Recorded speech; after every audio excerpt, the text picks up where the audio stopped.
Unacademy. Let's crack it. अच्छा, आज के मौसम में थोड़ा सा उमस महसूस कर रहे होगे आप लोग। उमस होता क्या है आप बता सकते हो? मैंने कहा था आप 50% तैयार हो, आप बता सकते हो। अब आप बताओ क्या होता है उमस? अच्छा, गर्मी होती है,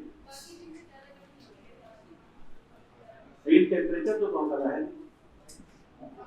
गर्मी में जो टेम्परेचर दिल्ली का 48, 45, 42 डिग्री सेल्सियस जाता है, क्या अभी 42 है? नहीं है। फिर भी हमें पसीने ज्यादा आ रहे हैं, ऐसा क्यों? क्या सबने पानी बहुत ज्यादा पी लिया है? फिर क्या कारण है? आर्द्रता। वही आर्द्रता नमी एक ही बात है, ह्यूमिडिटी कमी है, इसलिए पसीने आ रहे हैं। मैंने आप लोग को एक और बात बोला था कि बोलने से पहले एक बार जरूर ये सोचो कि आप जो बोल रहे हो उसका निष्कर्ष क्या निकलेगा। ठीक है?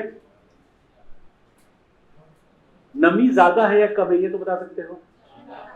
ज्यादा है। तो अगर इसको हम लोग सापेक्षिक आर्द्रता अर्थात रिलेटिव ह्यूमिडिटी के कंसर्न में सोचे तो क्या होगा? आकाश में बादल वैसे नहीं गए, तो क्या होगा आप बताओ? आप बता सकते हो? मतलब 1.5 घंटे की जो दिन क्लास हुई थी, हाँ,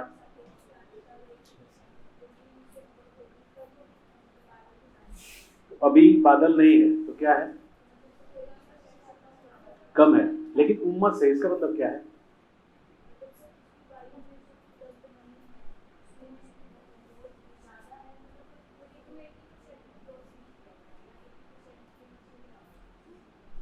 एटी परसेंट के नीचे 10% भी हो सकता है।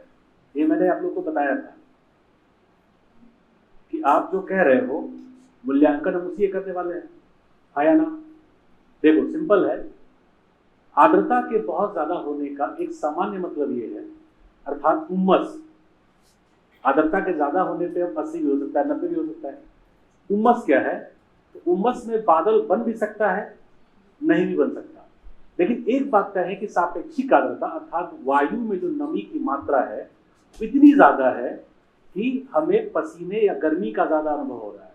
अच्छा, अभी जो लोग कूलर चला के रहते हैं, कूलर का पंप तो आप चलाते या नहीं चलाते? पंप पर तभी से पानी गिरता है, चलाते? अभी उमस में नहीं चलाते। इसका मतलब आपको लॉजिकली पता नहीं है। उमस जब भी होता है उस समय हम कूलर का पंप अर्थात पानी गिरने वाला प्रोसेस बंद कर देते हैं। क्यों बंद कर देते हैं? अगर आप पंप चलाएंगे तो कमरे का तापमान घटने के बजाय जो कूलर से घटता है बढ़ जाएगा। क्यों? चिपचिप हो जाएगा। ये बिल्कुल व्यवहारिक बात है, लेकिन आप क्या यूपीएससी में कहेंगे चिपचिप हो जाएगा? मतलब आपको समझ में आ रहा है, ये अच्छी बात है, लेकिन आप कहेंगे कैसे? देखो, ऊष्मा के, अब थोड़ा टेक्निकल हो जाते हैं हम लोग, क्योंकि टेक्निकल पॉइंट्स भी आप लोगों को बढ़िया समझ में आ रहा था। ऊष्मा के स्थानांतरण, ऊष्मा मतलब हीट, ऊष्मा मतलब हीट, और जिस ऊष्मा की भी हम बात कर रहे हैं वो वायु में उपलब्ध ऊष्मा है, मतलब तापमान। क्लियर है ना? ऊष्मा के स्थानांतरण के कई तरीके हो सकते हैं। जैसे एक होता है कन्वेक्शन, हिंदी में कहते हैं, क्या बोलेंगे? संवहन। क्लियर है?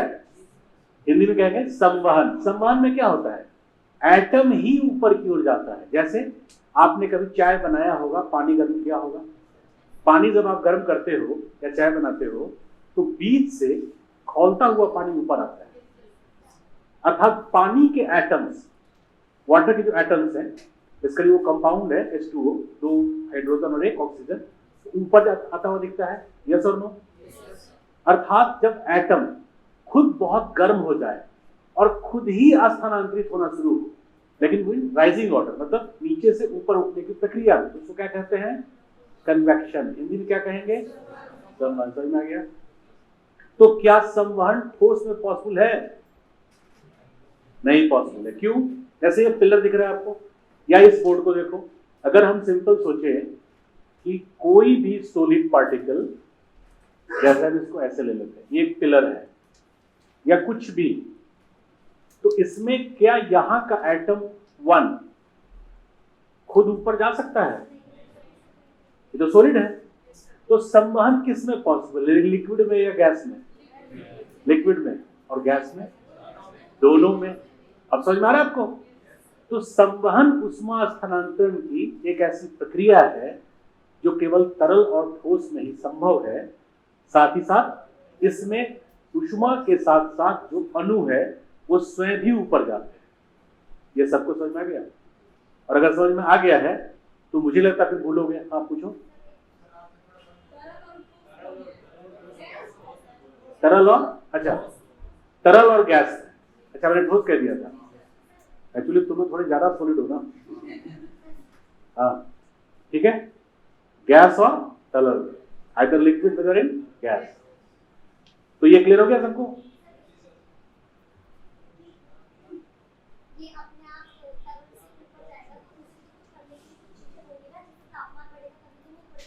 ऑब्वियसली तापमान बढ़ेगा, लेकिन कैसे बढ़ेगा ये बाद में पता चलेगा आपको। अभी इतना समझ में आया? एक्चुअली हम भविष्य के प्रति चिंतित हो, लेकिन अगर केवल भविष्य के विषय में सोचेंगे तो वर्तमान तो गया। दोनों के बीच में एक अच्छा कोरिलेशन रखते हैं। ये समझ में आ गया सबको? कोई क्वेश्चन किसी का? अब देखो, एक होता है कंडक्शन, संचालन। ये क्या होता है? हाँ बोलो। ऊष्मा का स्थानांतरण तो सब में हो रहा है, कन्वेक्शन में भी हुआ। कंडक्शन में कैसे होता है, मुद्दा ये है। हाँ, ये एग्जैक्टली जानते तो हैं, बट एक्सप्रेस नहीं कर पा रहे। इसको एक्सप्रेस कैसे कर रहा है, आप कुछ कहेंगे? इसमें atom to atom heat transfer होता है, अर्थात एटम का स्थानांतरण नहीं होता, एक एटम से दूसरे एटम में ऊष्मा का स्थानांतरण होता है। जैसे हम चम्मच में बटर रख के या घी रख के गर्म करेंगे तो थोड़ी देर के बाद चम्मच के उस किनारे के साथ साथ उसका हैंडल भी गर्म हो जाएगा। आया ना? पक्का? या जैसे गर्मी के दिन में आप प्रायः दूर दूर बैठना पसंद करते हो, क्योंकि हीट ट्रांसफर का, अर्थात जितने पास रहोगे, बॉडी का भी एक हीट है जैसे एटम का भी होगा। क्लियर है सबको? और ठंडे में जितना सिकुड़ के आराम से बैठना, मतलब 10 लोग भी बैठेंगे कोई बात नहीं, चलेगा। आया ना? खिड़की दरवाजे हम ठंडे में बंद कर देते हैं, क्यों? क्योंकि atom to atom heat transfer होगा। तो CO2 क्या करता है? वो ग्रीन हाउस गैस है, वो टेम्परेचर को बढ़ाएगा, इसलिए हम ठंड में कमरे को बंद करके रखना चाहते हैं। लेकिन इसको तकनीकी रूप से क्या कहेंगे? कंडक्शन। हिंदी में क्या होता है? संचालन। अर्थात जब एटम टू एटम हीट का स्थानांतरण होता है, ऊष्मा का स्थानांतरण होता है, लेकिन इसमें एटम का स्थानांतरण नहीं होता, केवल ऊष्मा का स्थानांतरण हो सकता है। तो ये किस में पॉसिबल है? ठोस में, तरल में या गैस में? ठोस में। तरल में क्यों नहीं? क्या तुम पानी को गर्म करोगे तो क्या ऊपर वाले पर सब नहीं पड़ेगा? पड़ेगा। मतलब तरल में भी हो सकता है। और व्हाई नॉट इन गैस? तुम कभी कुकर से जो सीटी मारने के बाद भाप निकलता है उसको छू के देखे हो? मजा आता है कि नहीं आता? हला हो जाता है। अर्थात वो गैस भी एटम टू एटम हीट को ट्रांसफर कर सकता है। क्लियर हो रहा है सबको?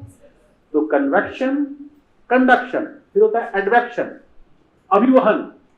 जैसे कोई गर्म वायु आई, कई बार आप महसूस करोगे बहुत गर्मी है, लेकिन एक ठंडी हवा का झोंका आया और हमें बड़ा अच्छा लगा। कभी महसूस किया आप लोगों ने? पक्का? अच्छा महसूस होता है। अर्थात जब कोई हवा ठंडी जगह से या ठंडक लेके आएगा तो हम उसको एंजॉय करेंगे गर्मी में। यही ठंडी हवा अगर ठंडे के ऋतु में आए तो हम कहेंगे यार इससे तो बढ़िया होता, खिड़की दरवाजे बंद कर देंगे, खिड़की दरवाजे बंद कर। इसको क्या बोलते हैं? एडवेक्शन। हिंदी में होता है अभिवहन। अर्थात कोई वायु ठंडे के ऋतु है, गर्म क्षेत्र से आए तो गर्मी लेके आएगी। आया ना? तो हम लोग एंजॉय करेंगे, जैसे ब्लोअर हो गया। और अगर कोई वायु गर्मी के दिन में ठंडक लेके आए तो हम एंजॉय करेंगे, जैसे एसी हो। आया ना? इसको क्या कहते हैं? अभिवहन। पक्का समझ में आ गया सबको? अब इसमें एक बात तुम ध्यान देना, एटम जितने पास पास होंगे हीट का स्थानांतरण उतना ही और जल्दी भी होगा। क्लियर? और जितने दूर दूर होंगे उतने देर से होगा। चूंकि अच्छा, इसमें एक और चीज ध्यान देना, अगर वो डेंसिटी उसकी ज्यादा है तो हीट का ट्रांसफर और जल्दी होगा। डेंसिटी उसकी ज्यादा है तो हीट का ट्रांसफर जल्दी होगा। श्योर? पक्का? समझ में आ रहा है? तो यदि किसी वायु में हम जलवाष्प की मात्रा को बढ़ा दें, मतलब किसी वायु में 70% जलवाष्प है, रिलेटिव ह्यूमिडिटी यही हुआ, सापेक्षिक आर्द्रता, तो उसको गर्म करने में या हीट को स्थानांतरित करने में वो ज्यादा सक्षम होगा। हाँ या ना? गर्मी के दिन में, गर्मी नहीं, इसको वर्षा ऋतु कहें, वर्षा ऋतु के समय हम कूलर का पंप इसलिए बंद कर देते हैं क्योंकि कमरे में जब पंप का ह्यूमिडिटी मतलब आर्द्रता, नमी वायु के साथ अंदर चला जाता है तो कमरे से बाहर नहीं जा पाता। जैसे कमरे में आर्द्रता की मात्रा के बढ़ने से ऊष्मा का स्थानांतरण आपस में ही शीघ्र होने लगता है, एक वायु दूसरे को गर्म करने लगती है, इसलिए कमरे में तापमान बढ़ने लगता है। क्लियर है? अब मुद्दा है, हम लोग जो कह रहे थे उमस क्या होता है, तो उमस एक ऐसी पर्यावरणीय या वायुमंडलीय दशा है, इट्स एटमॉस्फेरिक कंडीशन, एक ऐसी दशा है जिसमें सापेक्षिक आर्द्रता अधिक होती है, जो प्रायः 60 से 90 के बीच में होगी। 60 से 70 भी हो सकती है, लेकिन 60 भी तो ज्यादा हुआ ना। क्लियर हो रहा है? 60 से 70, 80, 90 के आसपास होगा। क्लियर है? और तापमान भी तुलनात्मक रूप से अधिक होता है। तो गर्मी है, जैसे मान लो तापमान बहुत कम है 12 डिग्री सेल्सियस और आर्द्रता भी ज्यादा है, सापेक्षिक भी ज्यादा है, तो क्या पसीना आएगा? नहीं आएगा, उसमें तो ठंड लगेगा, है या ना? लेकिन अगर गर्मी ज्यादा हो और सापेक्षिक आर्द्रता भी ज्यादा हो तो कई बार आप देखोगे तापमान से आप परेशान नहीं हो बट पसीने खूब आ रहे हैं, है या ना? इसी को कहते हैं उमस। अब समझ में आया? अर्थात एक ऐसी पर्यावरणीय दशा जिसमें सापेक्षिक आर्द्रता अधिक हो, लेकिन अधिक का मतलब क्या? अधिक तो 90 भी है, 60 भी है, 50 भी है, तो हम कहेंगे 60, 70 या 60 से 90 के प्रायः बीच हो। क्लियर हो रहा है? 70 हो तो और भी अच्छी बात है, और साथ में तापमान भी तुलनात्मक रूप से अधिक हो। वो अधिक का मतलब 48 नहीं जाएगा, लेकिन वो 35 से 38 पे भी पसीने खूब आएंगे। कभी आपने मुंबई आप लोग घूमने गए हो कभी? गुड। कब गए थे, किस महीने में? 1 महीना पहले। तापमान वहां कितना होगा 1 महीना पहले जब तुम गए थे?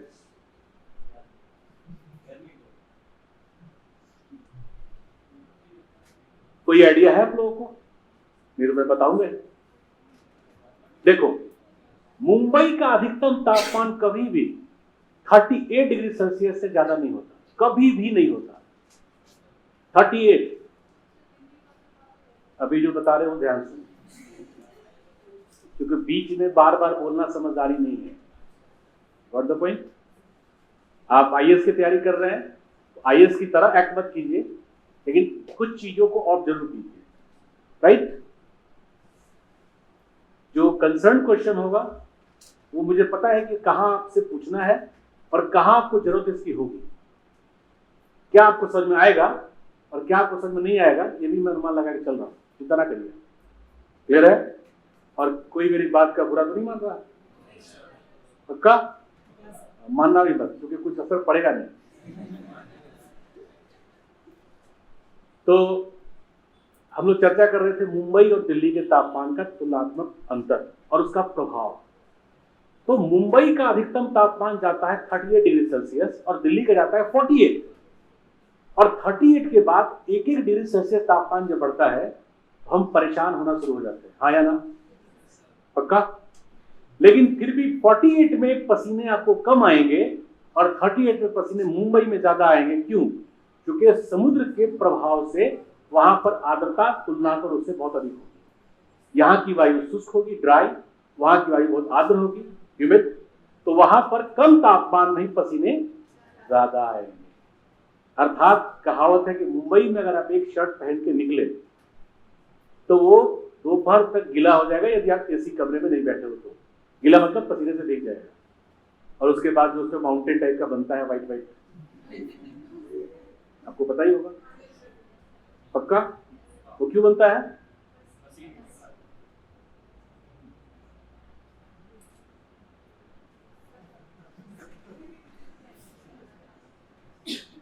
कोई बात नहीं, जैसे ऑन हो जाएगा। इसको जरा ऑन कर दो, बोर्ड को ऑन कर दो। अभी हम लोग बात करते हैं, उसकी जरूरत है नहीं वैसे।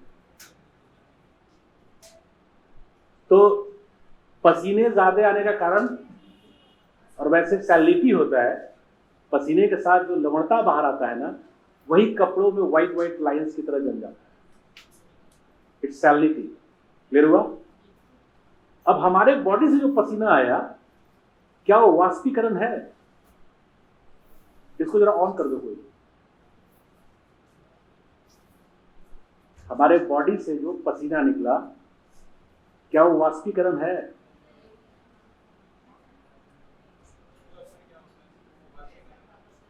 वाष्पीकरण में अधिक ऊष्मा के कारण प्रायः जल या जलवाष्प अपने स्वरूप को चेंज करता है। जलवाष्प भी जल, अर्थात जल का परिवर्तन हो जाता है जलवाष्प, लिक्विड बन गया गैस। इसके कई स्वरूप होते हैं। एक होता है उदरोपातन, अभी हम सब नहीं बताएंगे, सबमिलेशन बोलते हैं इसमें। वो हिम से ही सीधे गैस बनता है, लिक्विड बनता ही नहीं, जो हिमालय पे होता है। आप देखोगे हिमालय पे कई बार गैस टाइप का निकल रहा होता है। वो क्या है?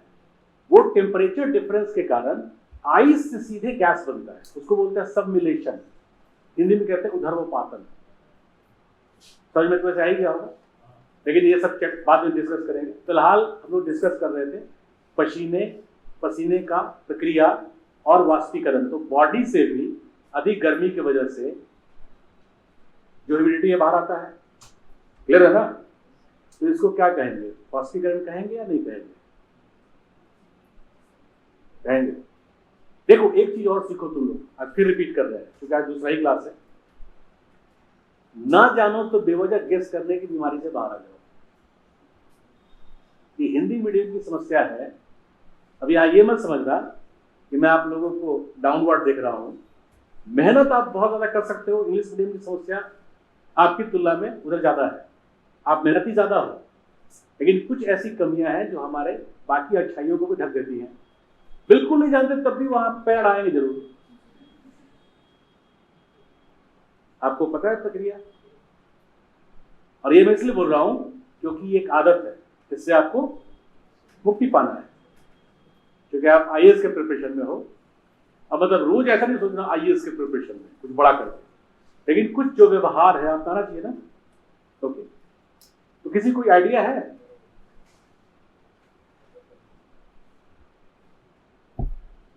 अब मैं कहता हूं कुछ गेस कर सकते हैं आप? मैं अलाउ कर रहा हूं, गेस कर सकते हैं आप?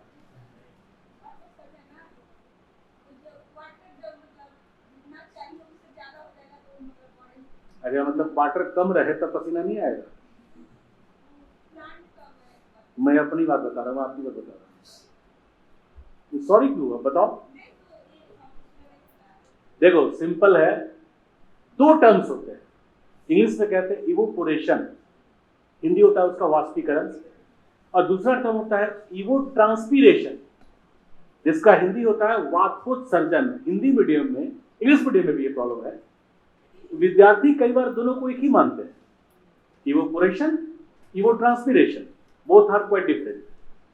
वाष्पीकरण और वाष्पोत्सर्जन दोनों में फर्क है। अगर जल के स्रोत से प्रत्यक्षता मतलब जलवाष्प उसका परिवर्तन हो, क्लियर है? और जनरली कब होता है?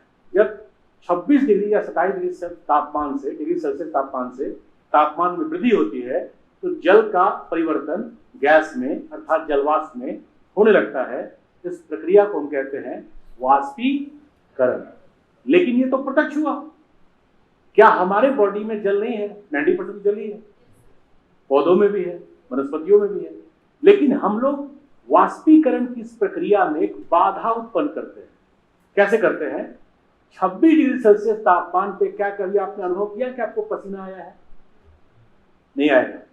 24 पे तो हल्की सिरन वाली ठंड लगेगी, तो 26 या 27 पे आपको कभी पसीना नहीं आएगा। आपको पसीना आता है 32 के बाद, क्लियर हो रहा है ना, मतलब हल्का सा आप अनकंफर्ट फील करते हो 30 के आसपास, बट 30 या 31-32 पे आपको हल्का हल्का पसीना आना शुरू होता है, 35 पे तेज हो जाता है। तो बेसिकली हम लोग क्या है, जल के स्रोत की तुलना में अधिक तापमान पर हमारा जल बाहर निकलता है, क्लियर है ना। तो हम लोग वाष्पीकरण के इस प्रक्रिया में सहयोगी है या बाधक? बाधक है, हम ज्यादा तापमान रिक्वायर्ड रखते हैं, आया ना। तो जो भी मीन्स अर्थात साधन वाष्पीकरण के प्रक्रिया में बाधा उत्पन्न करते हैं लेकिन प्रक्रिया में शामिल होते भी, उनको हम कहते हैं वाष्पोत्सर्जन, इवोट्रांसपिरेशन। क्लियर हुआ दोनों का अंतर? अब ये बताओ, किसी वनस्पति से यदि बाहर जल आता है, जैसे हम लोग को बॉडी से पसीना आया, तो उसको हम क्या कहेंगे, वाष्पीकरण या वाष्पोत्सर्जन? श्योर? हमारे बॉडी से? अच्छा, एक और चीज बताना, सोचोगे तो आंसर मिल जाएगा। वो ये है कि सपोज करो मिट्टी है और रोड है, नंगे पांव जब भी आप रोड पे चलते हो, पांव जलता है गर्मी में, खासकर तापमान 35 से प्लस हो डिग्री सेल्सियस में। क्या 35 या 35 प्लस तापमान पे मिट्टी पे आप नंगे पांव चलोगे तो क्या उस पर भी पैर जलता है?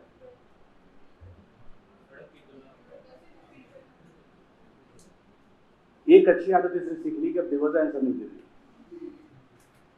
सड़क पे तापमान सपोज करो 40 डिग्री सेल्सियस है और नंगे पांव चलते हैं हम लोग, तो पैर जलता है, तो कंफर्टेबली हम नहीं चलते।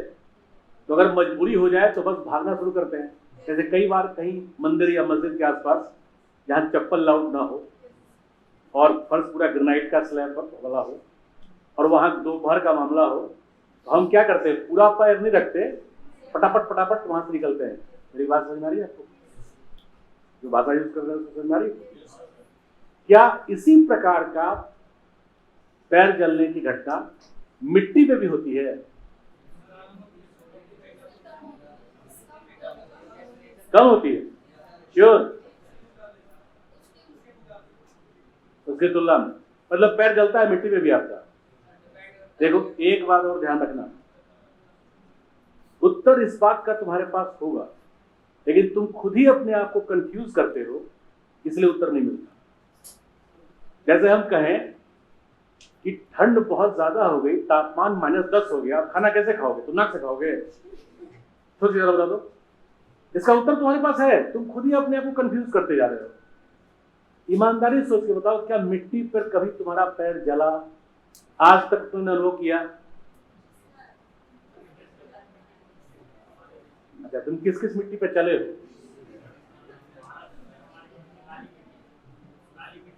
काली मिट्टी। अच्छा, काली मिट्टी तब जब वो बिल्कुल सूख जाती है, ये तुमको कंडीशन देना पड़ेगा। सूख जाने के बाद वो बिल्कुल सड़क की तरह ही ठोस हो जाती है, तभी वो भी उतना नहीं चलेगा जितना सड़क पे चलेगा, वो भी उतना नहीं चलेगा।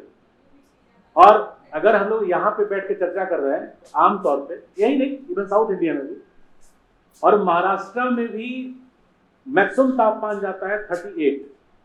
मुंबई की बात नहीं बता रहे हैं, पूरे महाराष्ट्र की बात बता रहे हैं।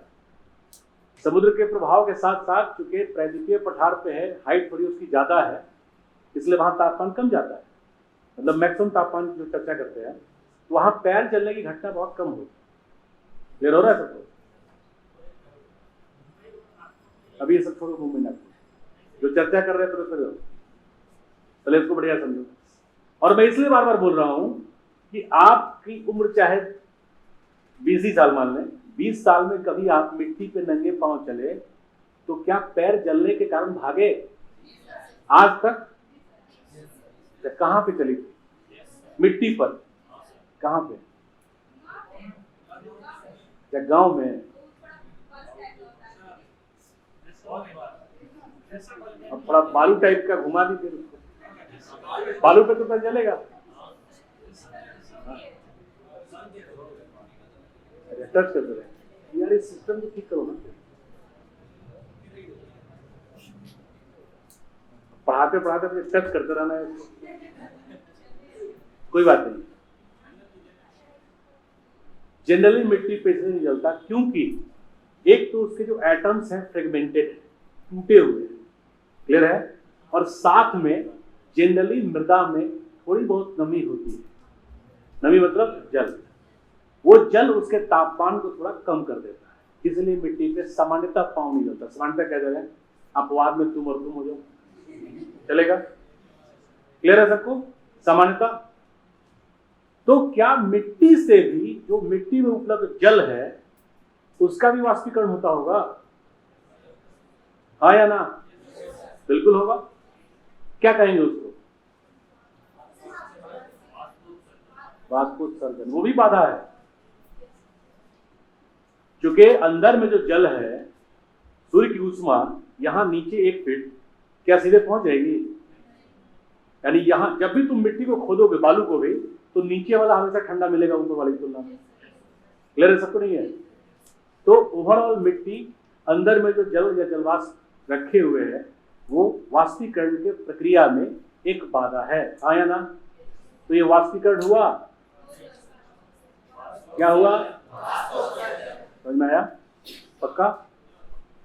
देखो, वाष्पीकरण और वाष्पोत्सर्जन में क्या अंतर है, समझ में आ गया? सबको समझ में आ गया? नहीं समझ में आया? जब सामान्यतः जल के तापमान 26 से 27 डिग्री सेल्सियस से अधिक हो जाए, तो जलीय आवरण या जल जलवाष्प में परिवर्तित होने लगता है। इस प्रक्रिया को वाष्पीकरण कहते हैं। क्लियर हो गया? लेकिन यह परिवर्तन कई अन्य माध्यमों के से भी संभव होता है, जैसे हम मानव या कोई भी जंतु। भाई कुत्ते गर्मी में क्यों हाँफते हैं, जीभ क्यों निकालते हैं? गर्मी से। या वनस्पति या मृदा, और भी कई माध्यम है। क्लियर है ना? वो वाष्पीकरण की प्रक्रिया में एक बाधा उत्पन्न करते हैं, जिससे वाष्पीकरण का दर थोड़ा घट जाता है। जो रेट है इवेपोरेशन का, क्या हो जाता है? घट जाता है, लेकिन परिवर्तन तो होता है। क्लियर हुआ? तो इसको हम वाष्पीकरण ना कह के कहते हैं वाष्पोत्सर्जन, इवोट्रांसपिरेशन। अब क्लियर हो गया? अभी लिखने की जरूरत नहीं है, भूगोल शुरू नहीं हुआ है, अभी बस समझते चलो। बोलो।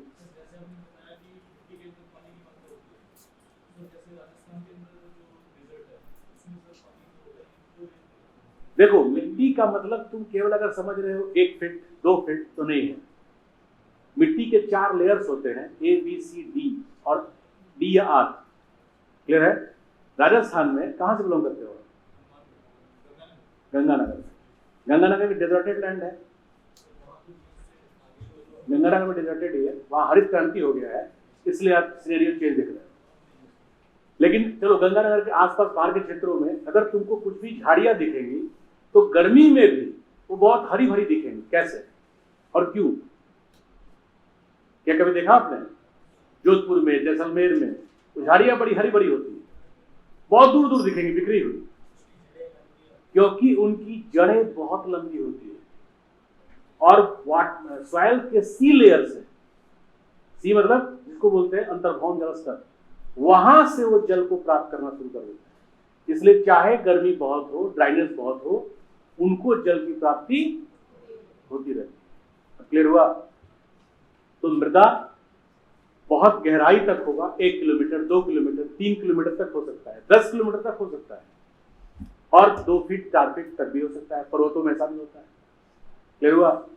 जैसे पठार, जहां आप नागपुर आदि की बात कर रहे थे, बहुत सारे पठारी इलाके हैं जहां भी सॉइल फॉर्मेशन चल ही रहा है, तो कई जगह मिट्टी की गहराई हार्डली 2 फीट 4 फीट ही होगी, ऐसा भी संभव है। क्लियर हो गया? लेकिन अगर हम सामान्यतः कहेंगे तो मृदा की गहराई जो 4 लेयर से कंसर्न है, A B C D या R, तो उस R को कहते हैं अपारगम्य लेयर, वो पूरा पूरा चट्टानी होता है। C में ही अंतर्भौम जल होगा, या कई बार R के नीचे भी होता है अंतर्भौम जल, जो आर्टिजन वेल से कंसर्न होता है, वो सब आगे सब बताते चलेंगे। तो मिट्टी का मतलब केवल 1 फीट या 2 फीट नहीं है। ऊपर में ड्राई हो सकता है, नीचे में गीला हो सकता है। हाँ या ना? कई बार ऊपर में गीला होता है, नीचे में ड्राई होता है तुलना में, ऐसा भी बात संभव है। अरे समझ में?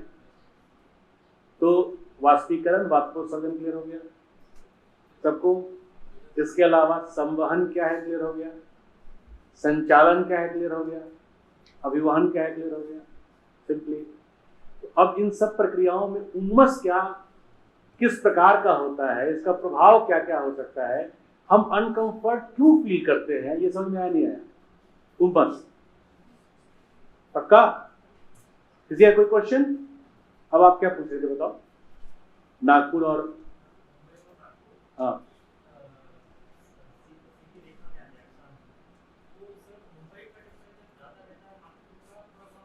थोड़ा सा हाइट पे है पहली बात, और दूसरी मुंबई डाउनवर्ड है, वेस्टर्न घाट के स्लोप पे है और कोस्ट पे तट पे है, और नागपुर थोड़ा सा हाइट पे है। इसलिए नागपुर पे किस किस चीज की खेती होती है? संतरे की और अंगूर की। जो दिल्ली में आप अंगूर खाते हो ना, मैक्सिमम आता है नागपुर से, आप समझते हो कश्मीर से आता है।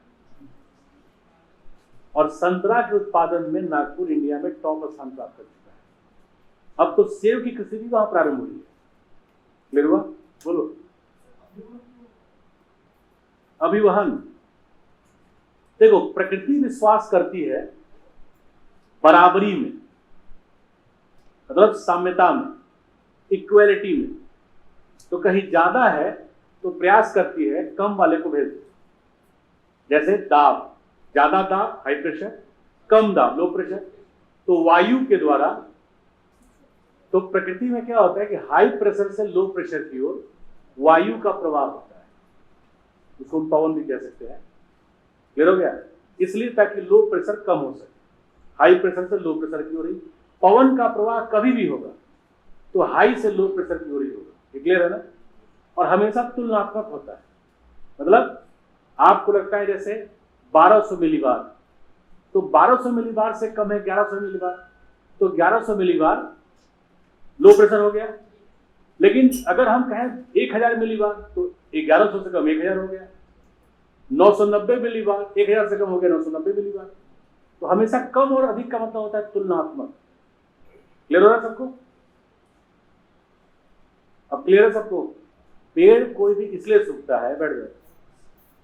बिहार में एक त्योहार बताया था सतुआन, पता है? जब तुम बिहार से बिलोंग करते हो, कहाँ रहते हो? बिहार में कहाँ घर है तुम्हारा? बेगूसराय में रहते हो, मतलब घर है, सतुआन नहीं जानते हो? गांव से बिल्कुल कट चुके हो। और एक बात ध्यान रखना, तुम अभी हंस रहे हो, अगर मेरी बातों के प्रति सतर्क नहीं हो तो आगे बढ़ना पड़ेगा। अपने जिला और अपने स्टेट को बढ़िया तैयार कर लो, अपने जिला और अपने स्टेट दोनों को बढ़िया तैयार कर लो। कुछ नहीं बताए थे, पूरा बताए थे, और वो पूरा ही आपको याद होना चाहिए। और ये भी बताया था कि सतुआन का त्योहार अप्रैल और मई के आसपास होता है, जब गर्मी बढ़ रहा होता है। आम में बिहार में टर्म यूज करते हैं मोजर। मोजर का मतलब होता है जो आम का फल होता है ना, वो अभी फूल के रूप में, उसको बोलते हैं मोजर। क्लियर हुआ? ये बिहारी भाषा है, आंचलिक भाषा कह लो, बिहारी भाषा नहीं, आंचलिक भाषा। मतलब आम का जिसमें फल आएगा, देखते हो कि लंबा ऐसे होता है वो, और उसमें फूल लगा होता है, उसको बोलते हैं मोजर। और छोटे छोटे आम को बोलते हैं टिकोला। ईस्टर्न यूपी, झारखंड और बिहार में। क्लियर हो गया? सतुआन के त्योहार में उसको तोड़ करके पूजा किया जाता है, क्योंकि गर्मी का जो ऋतु है इसको जायद फसल से कंसर्न करते हैं, संबंधित करते हैं। अभी ना खरीफ वाला चावल या ज्वार बाजरा होगा या कोई भी खाद्यान्न, और ना रबी वाला गेहूं या और कोई अन्य या और कोई फसल होगा। तो आपकी इकोनॉमी बहुत डिप्राइव्ड होगी। तो आप खान पान तक पे इसका ध्यान रखेंगे, इसलिए त्योहार भी ऐसे आते हैं। और मैंने ये भी कहा था, इतना एकादशी, द्वादशी, त्रयोदशी, ये आदशी आदशी चलते जाएंगे, सब में आपको उपवास करना है। क्यों उपवास करना है? अन्न घट गया है। अच्छा, बच्चे उपवास नहीं करते। उपवास कौन करते हैं? जो घर में वृद्ध है वो कंप्लीट उपवास, कई बार निर्जला।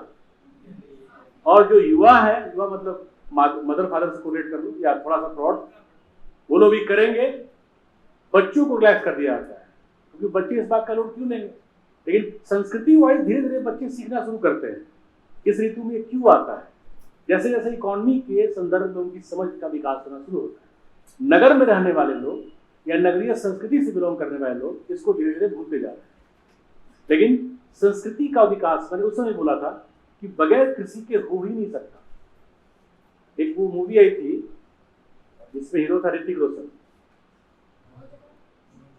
वो स्पेन में टमाटर को जलने वाला गाना नहीं है, कौन सा? जिंदगी मिलेगी ना दोबारा, इसलिए आईएएस बन ही जाना चाहिए। क्यों?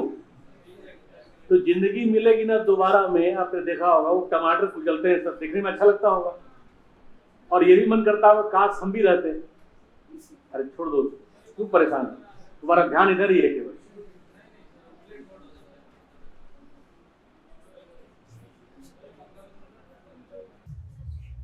अभी तक जो बता रहे समझ में आ रहा था? बेसिकली वहां पे वो कहानी जो फिल्म में चल रहा है, वो फेस्टिवल जो सेलिब्रेट किया जा रहा है वो स्पेन का है। तो वहां पे टमाटर कुचलने का कुछ विशेष डायरेक्टर ने ऐसा माहौल बना दिया था और या वहां पे ऐसा होता है। अगर टमाटर ज्यादा हो गया होगा तो फेंकने से बढ़िया कुचलवा दो, है ना? हाँ बोलो बोलो। देखो, तुम फ्रांस में जाओगे तो फ्रांस में प्रत्येक घर में, गांव में, शहर में नहीं, शहर में तो फ्लैट्स होते हैं, नगर में मतलब प्रत्येक गांव में लकड़ी का एक हौदा होता है। हौदा समझ रहे हो? उसमें सालों भर वो लोग पानी एकत्रित करके रखते हैं। हिम के समय तो समस्या आएगा क्योंकि आइस बन जाएगा वो। लेकिन खासकर फ्रांस अंगूर की खेती के लिए प्रसिद्ध है।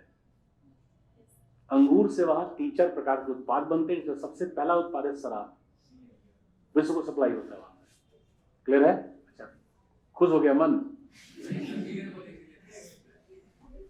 जैसे शराब पे एकदम लगा बत्तीसी।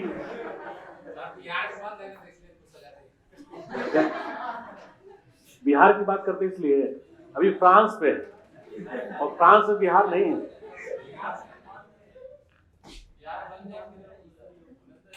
अगर तुम उसकी मन की बात समझ गए, ये समस्या है। उसको ये पता नहीं चल रहा है कि उसको समझ में आया नहीं आया, लेकिन वो क्यों हंसा उस पर शोध कर रहा है बेचारा। तो फ्रांस में भावनाओं को समझ रहे भावनाओं को। फ्रांस में ये संस्कृति क्यों है? क्योंकि वहां पे अगर अंगूर की खेती होगी तो बेसिकली तुम अपने घरों में, अगर गांव से कंसर्न हो तो घरों में कई काम बच्चों को बहला फुसला के करा लिया जाता है। बोला था यही कर पाएगा, गजब ताकत है इसमें। बच्चा समझता है बस पहलवान तो हम हैं, अगर इसको मार दे तो ये खिसक जाएगा, बस मारना नहीं है। मेरी बात समझ गया? ये अपने गांव में भी होता है। हमारे यहाँ जिस प्रकार के फसल होते हैं उससे कंसर्न आया ना, वहां पे भी होता है। स्पेन में वहां की जलवायु किस प्रकार की है? भूमध्य सागरीय। सब पढ़ाएंगे, चिंता मत करो, बस समझते चलो, जोड़ते चलो, तो तुम क्लास को एंजॉय भी करोगे और लोड भी नहीं पड़ेगा और क्वेश्चन इससे कभी बाहर जाएगा नहीं, ये भी गारंटी मैं ले रहा हूं। बस वो हंसा तो उधर से कमेंट ना आए, वरना बाहर अगर कहीं पकड़ा तुमको सामने और टोपी उतार के नाम देना शुरू कर दिया, तब क्या करोगे? नहीं, बगल वाला समझ रहा है इसलिए एकदम चुप है। आपस में आप लोग कमेंट्स ना करो तो बेहतर है, आप लोगों में संबंध भी अच्छा रहेगा और क्लास का एक डिसिप्लिन भी है। ठीक है? किसी को समझ में नहीं आ रहा है तो मेरी समस्या भी है कि हम उसको बढ़िया समझा दें, ना कि आप उस पर कमेंट पास करें। क्लियर? तो अब देखो, स्पेन में भूमध्य सागरीय जलवायु है और भूमध्य सागरीय जलवायु एक ऐसी जलवायु है जहां पर शीत ऋतु में ज्यादा वर्षा होती है। क्लियर है? शीत ऋतु में मतलब विंटर सीजन में अधिक वर्षा होगी और विंटर सीजन ड्राई होता है, समर सीजन ह्यूमिड होता है। आप गर्मी में कभी वैसलीन लगाते हो? होठ पे होठ फट गया, कौन कौन लगा के आया है? अच्छा, दिसंबर के महीने में लगानी पड़ती है, इसलिए क्योंकि दिसंबर के महीने में वायु ठंडी होती है, ठंडी वायु शुष्क होती है। हमारा स्किन जब उस वायु के संपर्क में आता है तो ये भी शुष्क हो जाता है। तो हम जब नाखून से ऐसे करते हैं तो लाइंस बन जाता है, आया ना? और होठ फटने की समस्या अलग, हाँ या ना।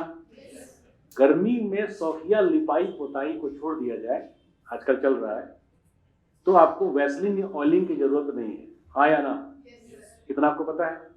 तो भारत में ही नहीं वर्ल्ड में शीत ऋतु शुष्क होती है, पक्का, और ग्रीष्म ऋतु आर्द्र तुलना में, क्योंकि वायु समार्द्र होगी। अब देखो इसका सिंपल फंडा ये है, इसलिए मैंने तुमको वैसे बताया कि कभी भी तुम कंफ्यूज करो कि ठंडी वायु शुष्क होगी या गर्म वायु।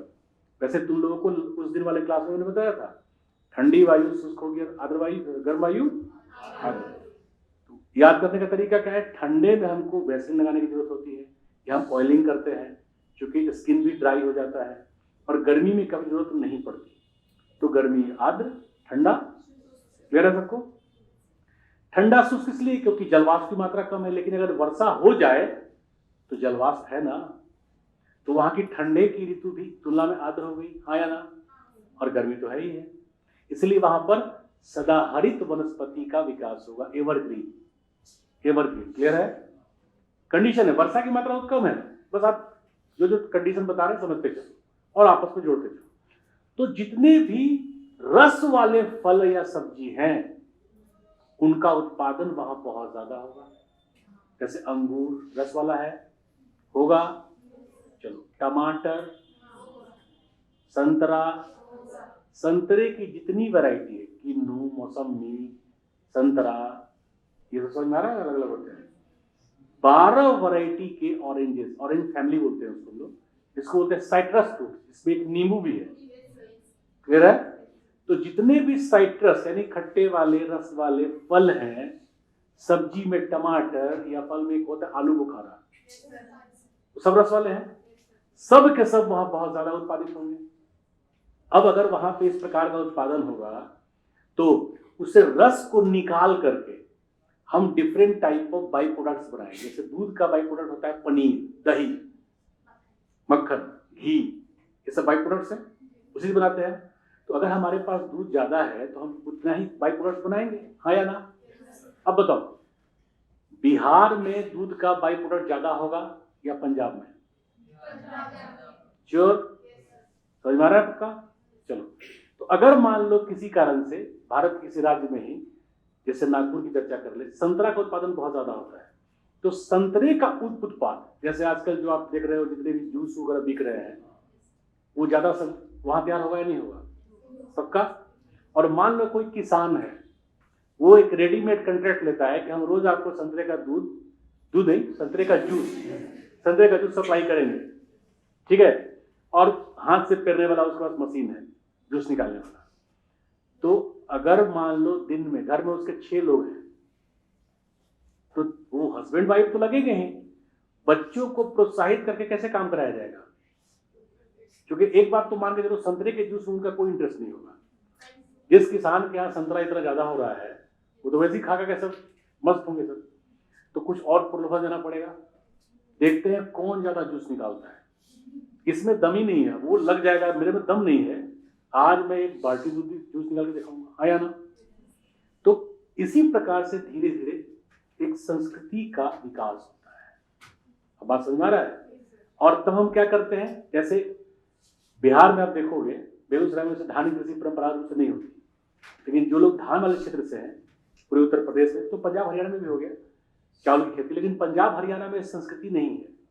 अगर गांव से आप जुड़े हो आपको समझ में आ जाएगा। जिस दिन धान की पहली रोपनी होती है, जिस घर में, गांव में अलग दिन हो सकता है, उस दिन लोग खूब बढ़िया बढ़िया पकवान बनाते हैं, पता है? जिस दिन पहली रोपनी होगी उस दिन ईश्वर को धन्यवाद दिया जाता है, क्योंकि धान वाटरलॉग्ड एरिया में बोया जाता है, जलमग्न खेत में, क्लियर है? और उस दिन भगवान को धन्यवाद देकर के पूजा पाठ का सामग्री बनाया, मतलब उसी को फिर लोग खा लेते हैं, भगवान को दिखा करके, भोग लगा करके, हाँ या ना। और हमारे यहाँ तो उपवास भी कैसे होता है आपको पता ही होगा।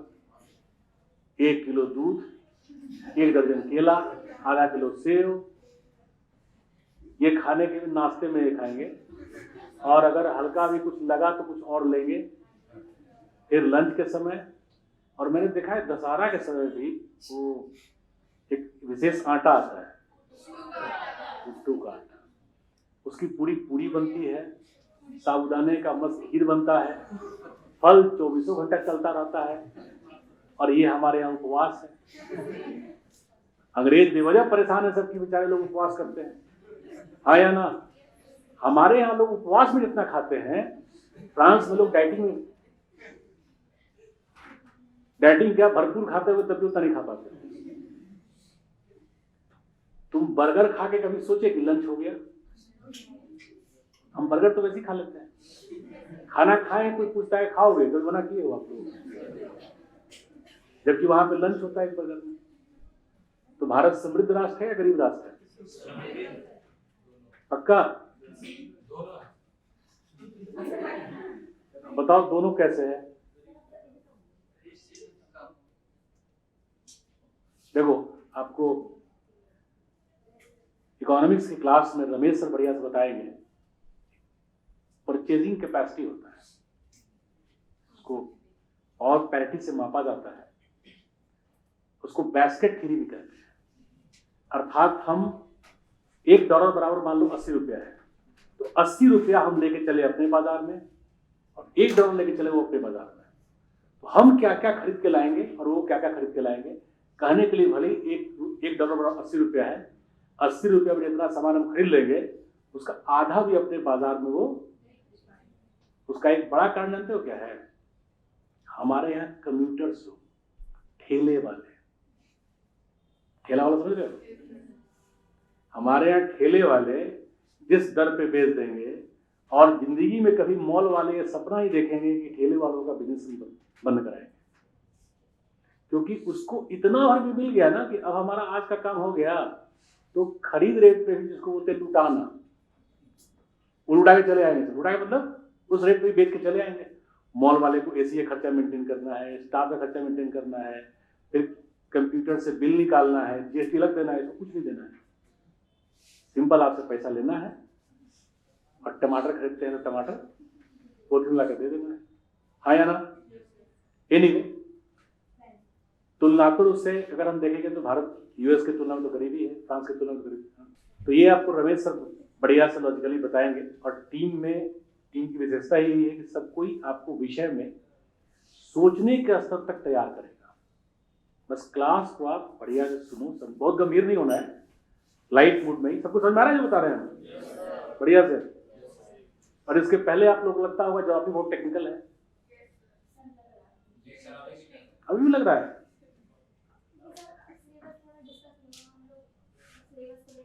फिर वही दिक्कत है, स्वर्ग में जाएंगे तो क्या खाएंगे? अभी जितना पढ़ा है समझ में आ रहा है, तो बस इतना ही समझो ना। देखो आगे तुमसे जितना पूछ रहे उतना बताओ। लास्ट क्लास में जो बताए थे वो और आज जो बताए वो समझ में आया या इसमें मिसिंग है पूरा? तो भविष्य की चिंता आप प्रिपेयर ना करें, क्योंकि आपके भविष्य को संवारने के लिए टीम वन एकेडमी है। और दूसरा ये, एक बात हमेशा ध्यान रखना, प्रत्येक शिक्षक को भी इस बात के प्रति एक अवेयरनेस होना चाहिए। मैं अवेयर हूँ, मैं बता दे रहा हूँ क्या। तुमको चाहे जितना अच्छा मेरा क्लास लगे, एग्जामिनेशन हॉल में क्वेश्चन नहीं आया तो मन में बहुत अच्छे भाव इस प्रकार के आएंगे, मुझे पता है, हाँ या ना? और चाहे तुमको 2-4 हाथ दे के भी पढ़ाए, वैसे देंगे नहीं, चिंता ना करो, डांट के जैसे पढ़ाए, एग्जामिनेशन हॉल में क्वेश्चन आ गया तो मन में भाव अच्छे ही आएंगे, हाँ या ना? अर्थात किसी भी ब्रांड का बेस्ट एडवर्टाइजमेंट भी यही है। अब आप लोग सब क्लास करते करते एक दूसरे को पहचान जाओगे, हाँ या ना? आपको पता है कि इस 10 बच्चे का इसी क्लास सिलेक्शन हो गया, और दूसरा आपको खुद पता है कि पीटी या मेंस में क्वेश्चन यहीं से आया है जहां सर ने पढ़ाया है। आपका कॉन्फिडेंस, जो विश्वास है टीम के प्रति, शिक्षक के प्रति, वो भी बढ़ेगा, हाँ या ना? इससे बेहतर कोई प्रचार हो ही नहीं सकता, कोई हो ही नहीं सकता। हो सकता है क्या? मैं इसके प्रति अवेयर हूं, इसलिए कृपया आप लोगों से विनम्र निवेदन है, बहुत ज्यादा भविष्य की चिंता भी न करें। मैं बहुत टेक्निकल पॉइंट्स आपको बता रहा हूं, आप मैंने ये भी आपसे कहा था कि ऑप्शनल के बच्चों से जाकर पूछना क्या उनको सापेक्षिक आर्द्रता क्लियर है, क्या वर्षा और बादल बनने की कंडीशंस क्लियर हैं। 70% ऑप्शनल के बच्चों को ये सब क्लियर नहीं होता, क्योंकि पुस्तकों में भी कंफ्यूजिंग लिखा हुआ है। आप सविन सिंह की पुस्तक पढ़ेंगे, वो अच्छी पुस्तक है, इन कई पॉइंट्स इतने हाईली कंफ्यूजिंग हैं। जैसे उन्होंने कई बार लिखा है, संघनन की प्रक्रिया से वर्षा निरंतर होती रही। अब आप पढ़ने के बाद कंफ्यूज कर जाएंगे कि सर ने सही बताया था या सविन सिंह सही बता रहे हैं। क्लियर है? और वहां पे जो निर्णय मैं आपको दूंगा कि आप इसको इस प्रकार से जाने और पढ़ें, और यूपीएससी भी कंफ्यूजिंग क्वेश्चंस नहीं देती, वो डैम श्योर होकर देगी कि आपको ये लिखना है, ये वैज्ञानिक है, यही लिखना है। क्लियर हो गया? स्टिल आप बुक्स में देखोगे मॉनसून की उत्पत्ति का सिद्धांत, वो और लोग यहां पढ़ा भी रहे हैं ऑप्शन तक में, ये तो छोड़ दो। मॉनसून को बहुत कॉम्प्लेक्स माना जाता है, भारतीय इसके लिए बहुत कॉम्प्लेक्स है, उसी प्रकार से मॉनसून भी कॉम्प्लेक्स है। तो मॉनसून की उत्पत्ति में 10 से 20 मेन कारण हैं, 10 तो कम से कम जो सीधे प्रभावित करते हैं, और एक भी इधर उधर हुआ तो इसका सीधा प्रभाव भारत के मॉनसून पर पड़ता है। क्लियर है? कई बार दुख का विषय, ये आलोचना के तौर पर मैं नहीं कह रहा हूं, भारत के कुछ बहुत अच्छे संस्थान हैं, उनके वेबसाइट पे कुछ नोट्स हैं, उनको पढ़िएगा तो कंफ्यूजन और बढ़ जाएगा। मैं नाम बस नहीं लेता, उसमें लेटेस्ट मैंने कुछ दिन पहले पढ़ा, तो मैंने बोला भी अनअकैडमी में एक चैनल बनाने के लिए, तो शायद बन भी गया है, कि उस पर मैं ये नाम इंडिकेट करना जरूरी नहीं है, लेकिन उसमें दिया हुआ क्या है कि यह वर्ष लानिनो का वर्ष है। इट्स राइट, लानिनो की जलधारा है जिसके वजह से भारत में बाढ़ आती है। लेकिन आगे उसका विश्लेषण क्या है कि लानिनो के कारण भारत में प्रायः सूखा आता है। ये शायद दुनिया किसी किताब में मिलेगा नहीं, और मिलेगा इसका मतलब उसको लानिनो एलिनो का एब्सिडी पता नहीं है। और ये वेबसाइट पे नोट्स अभी है, और दूसरा उसको हिंदू पेपर से कंसर्न करके डाला गया है।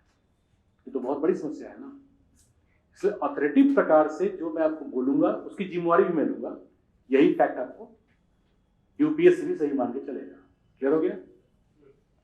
बाढ़ के कारण हो गए, सूखे के कारण हो गए, उसकी एक ऑफिशियल परिभाषा है ना?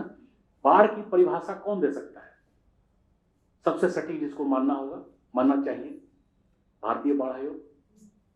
भारतीय बाढ़ आयोग, बाढ़ आयोग से बेहतर बाढ़ की परिभाषा कौन दे सकता है, जरा बताओ। क्लियर है ना? बाढ़ लाभकारी भी होता है, क्योंकि बाढ़ की परिभाषा आप पढ़ोगे ना, हम बाढ़ का मतलब समझते हैं पानी का फैलना जो भी हुआ, ये बाढ़ नहीं है केवल, ये भी बाढ़ है।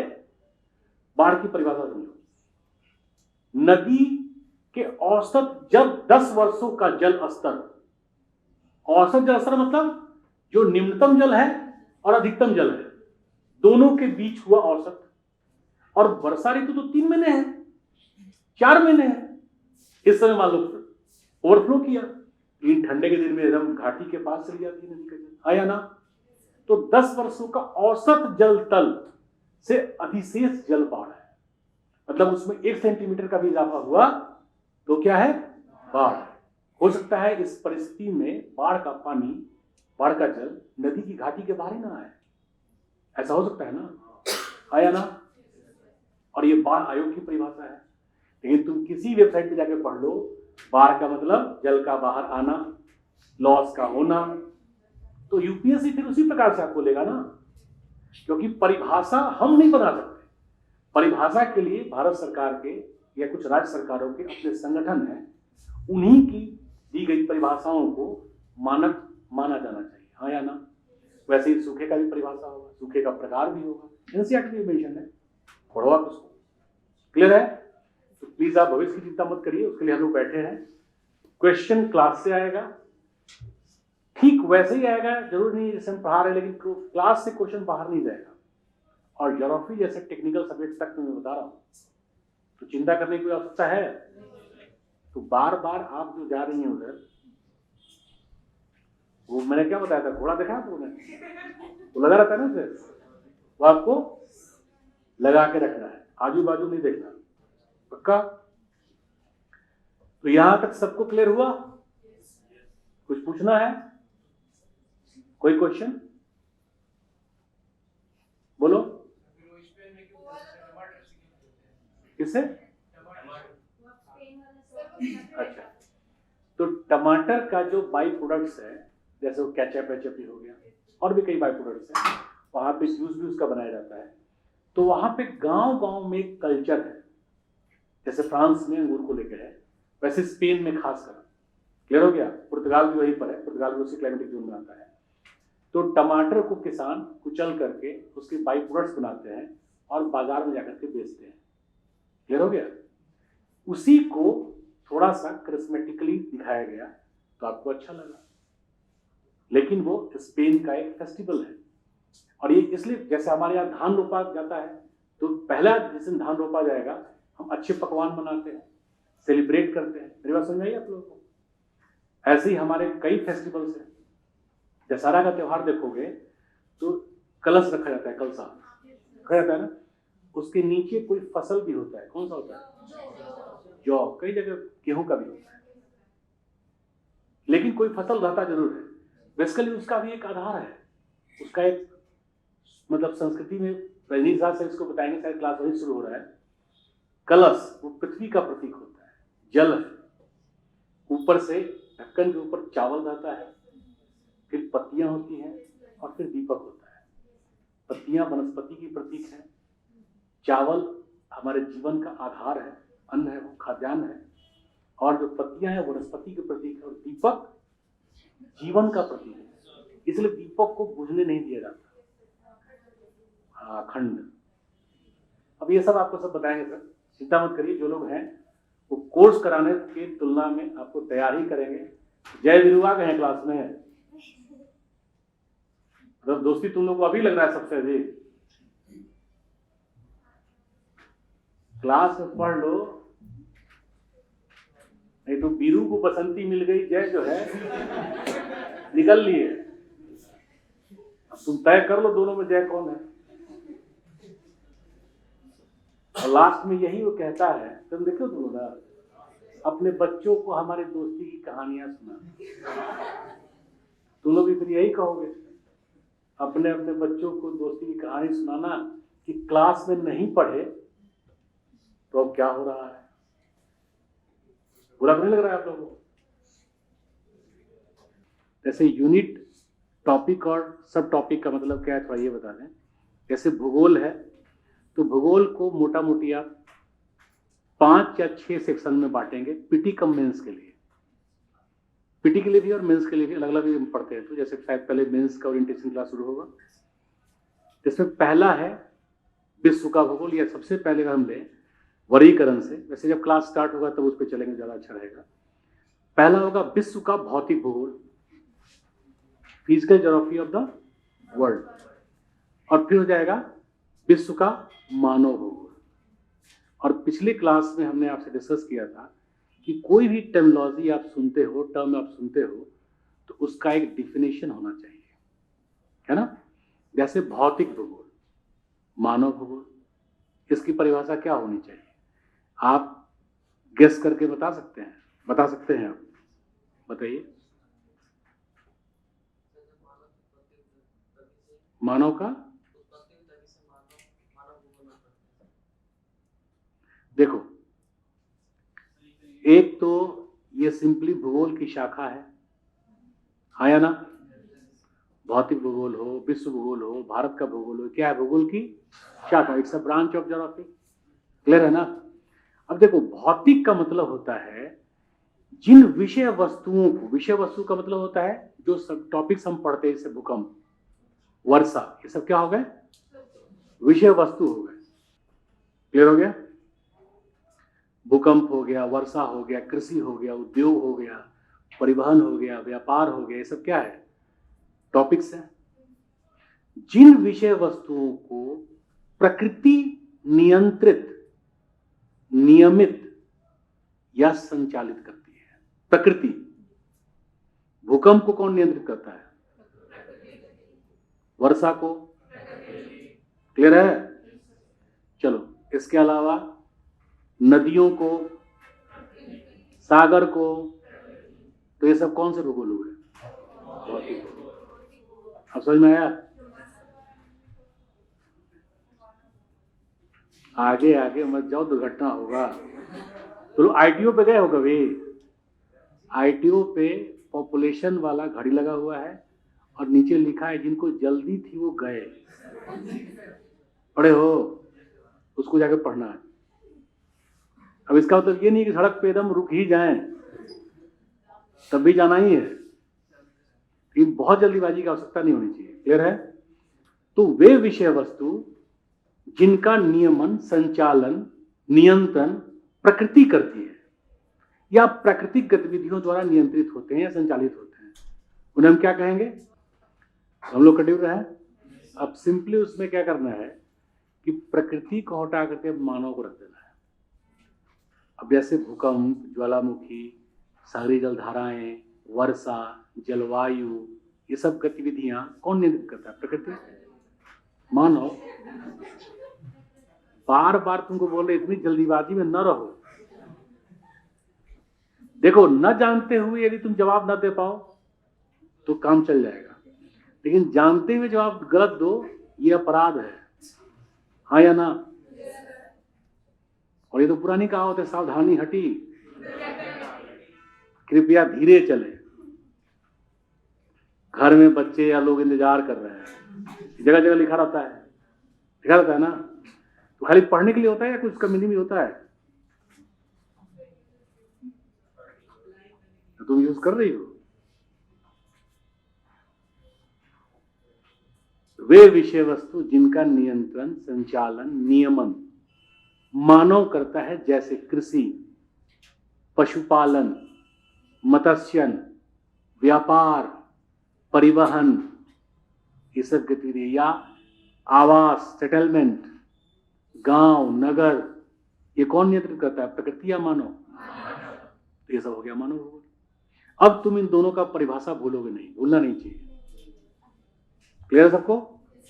तो आप पहला सेशन हो जाएगा विश्व का भूगोल। तो विश्व के भूगोल के दो पार्ट्स होंगे, भौतिक भूगोल, मानव भूगोल। क्लियर हो गया?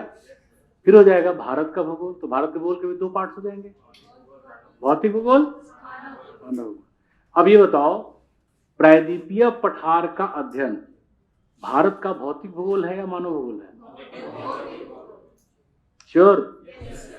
नागपुर में संतरे की कृषि, बोलो बोलो बोलो। हाँ, मतलब कहो कुछ, अब मतलब कुछ और निकले। ठीक है? समझ में आ रहा है सबको? तो चार पार्ट तो भूगोल के यही हो गया। विश्व के भूगोल का दो पार्ट, भारत के भूगोल का दो पार्ट। हालांकि ऐसा भूगोल का कोई विभाजन नहीं है, लेकिन हम आपके अध्ययन या परीक्षा के अंतर्गत जिन चीजों की आवश्यकता होगी, जिसको आप लैक कर सकते हैं या जहां पे आपका समझ थोड़ा कमजोर हो, स्पेसिफिक वे में उसको हमें तैयार कराना चाहिए। जैसे मानचित्र कार्य, मैपिंग के प्रति आप बहुत अवेयर नहीं होते। उसका कारण यह है कि बैकग्राउंड में आपने मैपिंग कभी डिटेल में पढ़ा नहीं है, या आपने कभी उसको तैयार नहीं किया। देखो, मुद्दा सिंपल है कि तुमने उसको पढ़ के तैयार किया कि नहीं किया। मैपिंग में आपका हम पर्यटन कराएंगे, पूरे विश्व को घुमाएंगे। विश्व का मतलब चाहे वो नॉर्थ अमेरिका हो, साउथ अमेरिका हो, एशिया हो, अफ्रीका हो, चाइना हो। चाइना के भी जलवायु से लेकर के, नगर से लेकर के, संस्कृति तक यदि बढ़िया से बता के समझा दें तो दिक्कत होगा। भारत को तो जानेंगे ही आप। तो एक मैपिंग हो जाएगा विश्व का और एक मैपिंग हो जाएगा भारत का। ऑनलाइन वाले बिल्कुल अपने आप को अलग ना समझें। आपके जो क्लास में जो चीजें मिस हुई हैं उसको फिर से या तो रिवाइज करा दिया जाएगा या अलग से क्लास दे दिया जाएगा। अभी बस ये है कि आपकी एक अच्छी अंडरस्टैंडिंग बनती जाए, ऑफलाइन वालों की भी, ऑनलाइन वालों की भी, कि टॉपिक्स कैसे बनेंगे, कैसे इसका विकास होगा, कैसे आप समझेंगे, प्रश्न कैसे आएगा और फिर उसका आप उत्तर कैसे देंगे। क्लियर है ना? क्योंकि महत्वपूर्ण ये नहीं है कि आप पढ़ते रहें, महत्वपूर्ण ये है कि जब भी यूपीएससी या कंसर्न जो पीसीएसएस भी हैं, यूपीएससी मेन है, फिर जो क्वेश्चन पीटी में आएगा, जो मेंस में आएगा, उसके अनुरूप आपके पास एक बेहतर उत्तर होना चाहिए, है ना? तो अगर भूगोल को हम लोग लें, भूगोल के विभाजन को,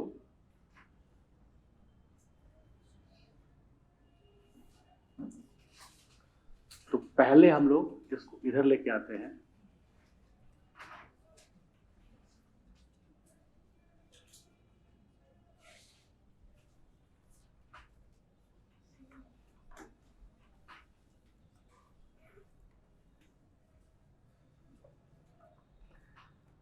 इसको हम लोग कहेंगे विश्व का भूगोल।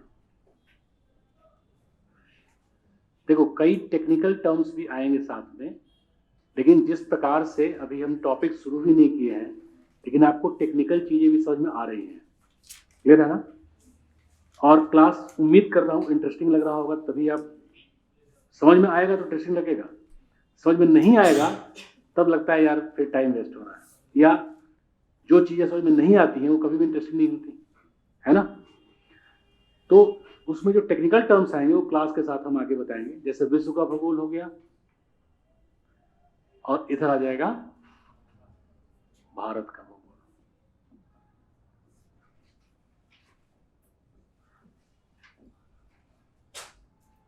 अब देखो इसी को कहते हैं एब्सोल्यूट ज्योग्राफी, और उसको कहते हैं रीजनल ज्योग्राफी। क्लियर हुआ? लेकिन थोड़ा सा अभी टेक्निकल नहीं होते हैं, हमने कहा है कि क्लास के समय बताया ज्यादा बेहतर रहेगा। क्लियर हो गया? अब इसका दो पार्ट हो जाएगा। पहला भौतिक भूगोल, मानव भूगोल। It's physical geography, it's human geography. Again इधर भी हो जाएगा भौतिक भूगोल,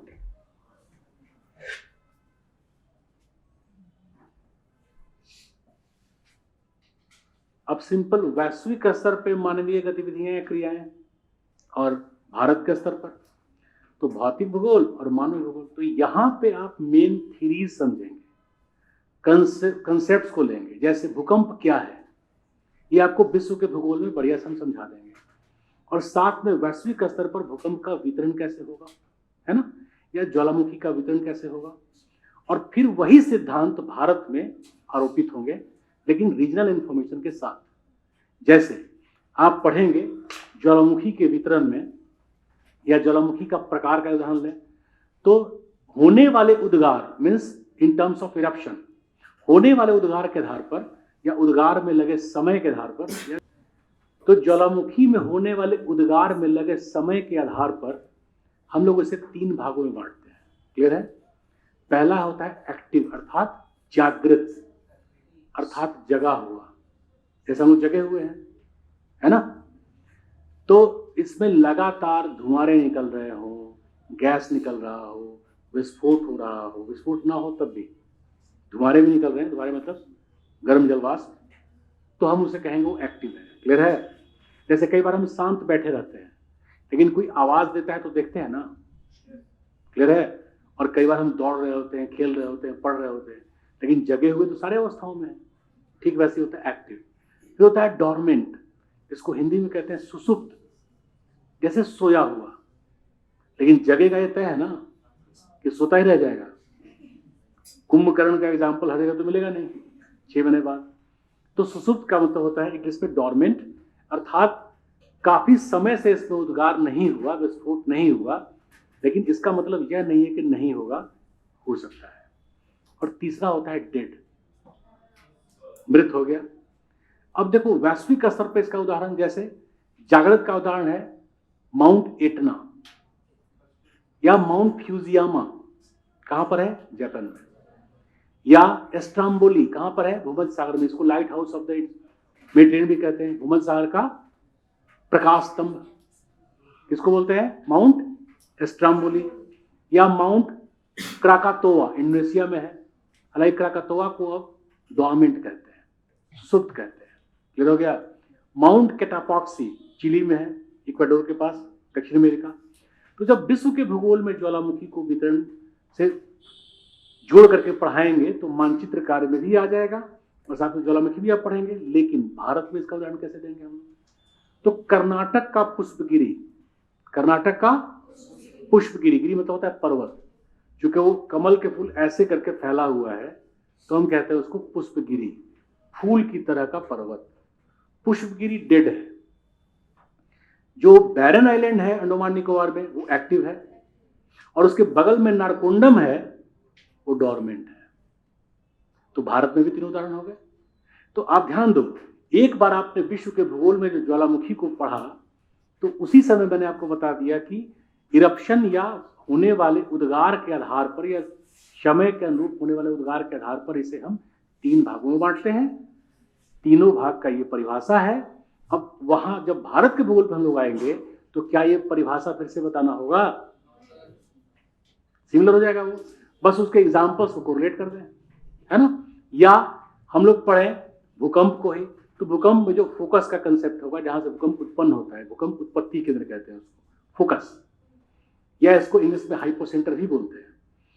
ईपी सेंटर जो उसके समकोण पर सबसे निकटतम स्थल होता है भूपृष्ठ पर, जहां वहीं से एल वेव शुरू होते हैं, उसको बोलते हैं ईपी सेंटर, हिंदी में कहते हैं अधिकेंद्र। तो भारत के भूगोल में भी क्या फोकस या ईपी सेंटर का अर्थात भूकंप उत्पत्ति केंद्र या अधिकेंद्र का कोई टर्म परिभाषा बदल जाएगा? सिमिलर होगा। हाँ, उसमें हम लोग एक्स्ट्रा क्या पढ़ेंगे, भारत में भूकंप का वितरण अलग होगा विश्व की तुलना में, और भारत के भूकंप के वितरण के प्रक्रिया में हम यह जानने का प्रयास करेंगे कि भूकंप से कहां पर आपदा की उत्पत्ति हो सकती है। थीरीज जो होंगे, सिद्धांत, वो हम लोग पढ़ लेंगे मूलतः। सिद्धांत हम लोग विश्व के भूगोल में पढ़ लेंगे और भारत के भूगोल में उसके एप्लीकेशन या अनुप्रयोग को पढ़ेंगे।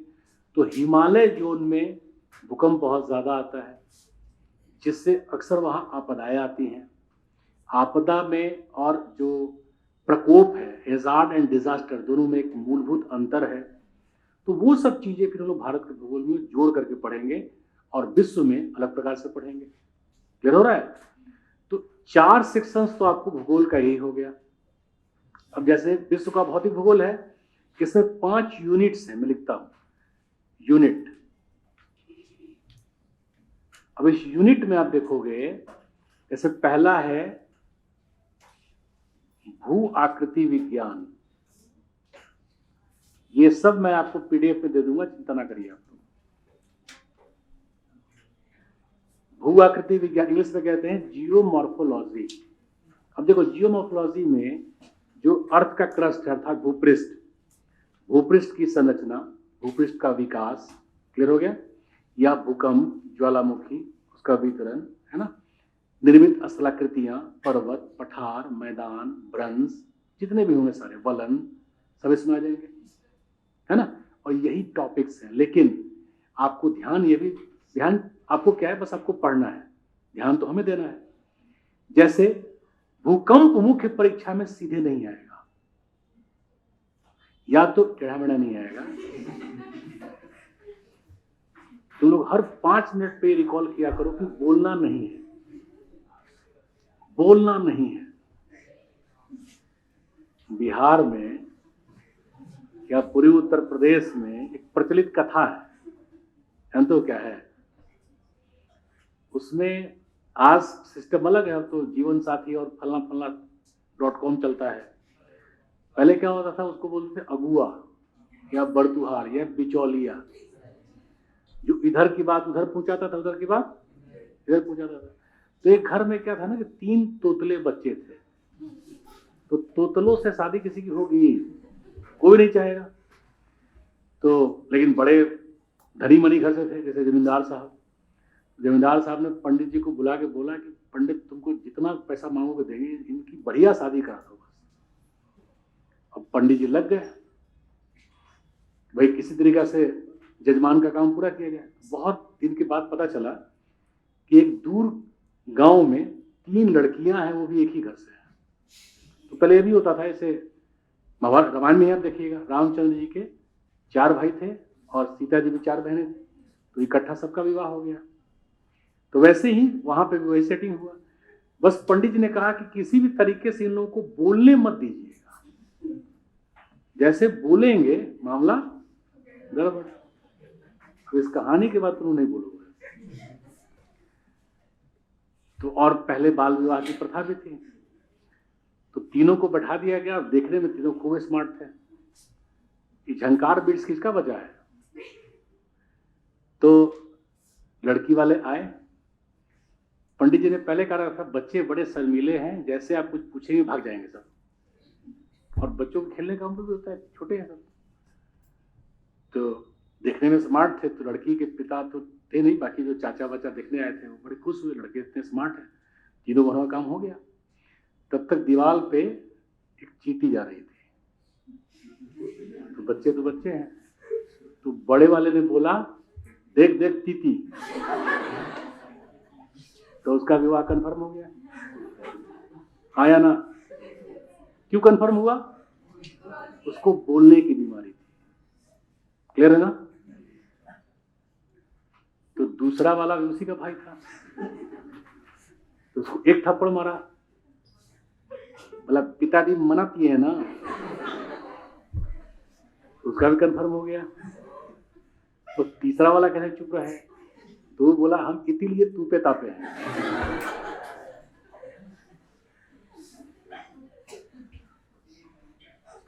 अगर आप चयन को कंफर्म करना चाहते हो इस प्रकार से, तो अधिक बोलने की बीमारी पाले रखो। और क्लास में कोई किसी बात को खासकर मेरे द्वारा कहा गया हो तो अतिरिक्त नहीं लेगा, सीखने का ही प्रयास करेगा। क्लियर है ना?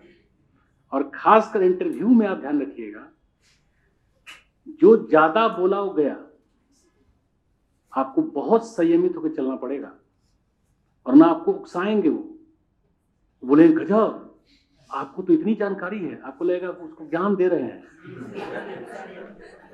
वो ये कहा होता है मीठी छुरी से धीरे धीरे नंबर देके भेज देंगे, सब हो जाएगा काम। अब समझ में आ गया ज्यादा बोलने का क्या फायदा है? उनको अभी तक याद होगा। और पढ़ाई भी क्यों कर रहे हो बताओ जरा सोच करके। देखो इसको शर्मा रहा है। भारत की एक और समस्या है, 30 साल के हो गए, पिताजी पूछेंगे तुम्हारी शादी कर दी जाए, तो बोले आप देख लीजिए हमको जरूरत नहीं है। इसको हम संस्कृति कह लेते हैं, संस्कार कह लेते हैं। अच्छी बात है वैसे, ये लाडला भी शर्मा रहा है।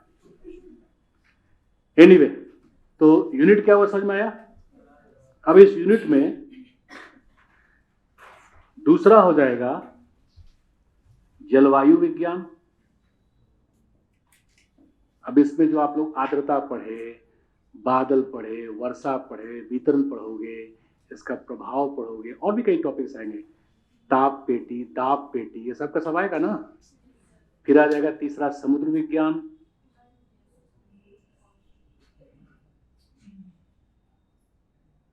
जैव भूगोल, और पांचवा हो जाएगा पर्यावरण भूगोल। इसको मान लो। अब देखो ये हो गया यूनिट, हम एग्जांपल दे रहे हैं। टॉपिक कैसे होगा? अब भूआकृति विज्ञान में भूकंप एक टॉपिक है,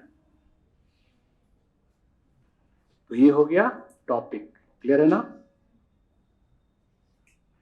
ये यूनिट। अब इसमें सब टॉपिक क्या होगा? जैसे भूकंप का वितरण, भूकंप के कारण, भूकंप के प्रभाव, ये सब इसके सब टॉपिक्स हो गए। अर्थात भूकंप के कारण, भूकंप की क्रियाविधि, भूकंप का प्रभाव, ये सब हो गया सब टॉपिक्स।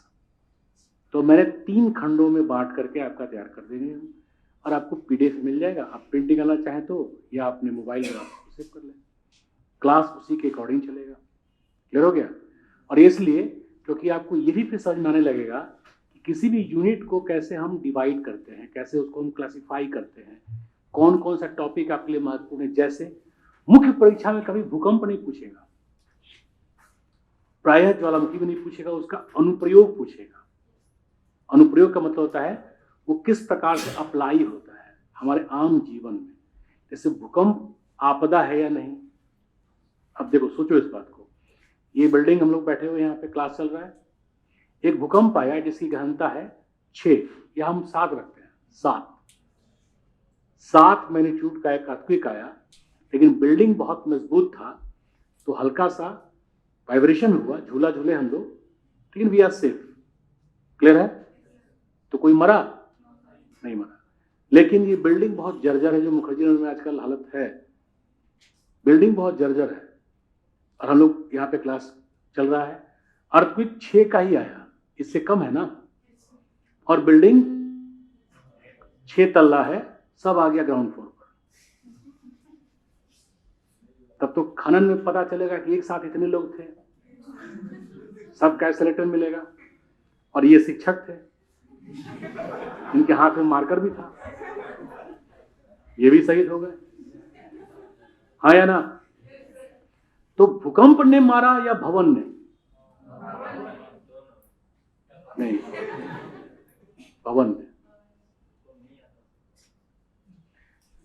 फिर बेवजह सोच रहे हो?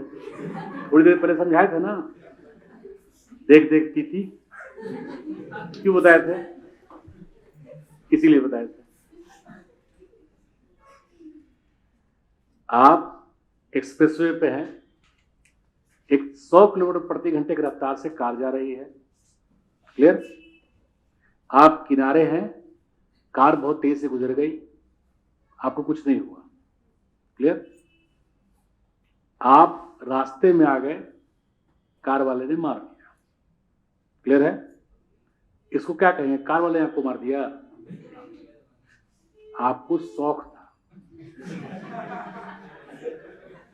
देखने का कि कौन मजबूत है, मजबूत मैं या वो, हाँ या ना? अब आपको एक कार नहीं आता तब तो नहीं होता। अतिरिक्त सोचना भी मना है, फिर हुआ। तो भूकंप ने मारा या भवन ने? भवन ने। और भारत सरकार ने 91 में नेशनल बिल्डिंग कोड बनाया। क्यों बनाया?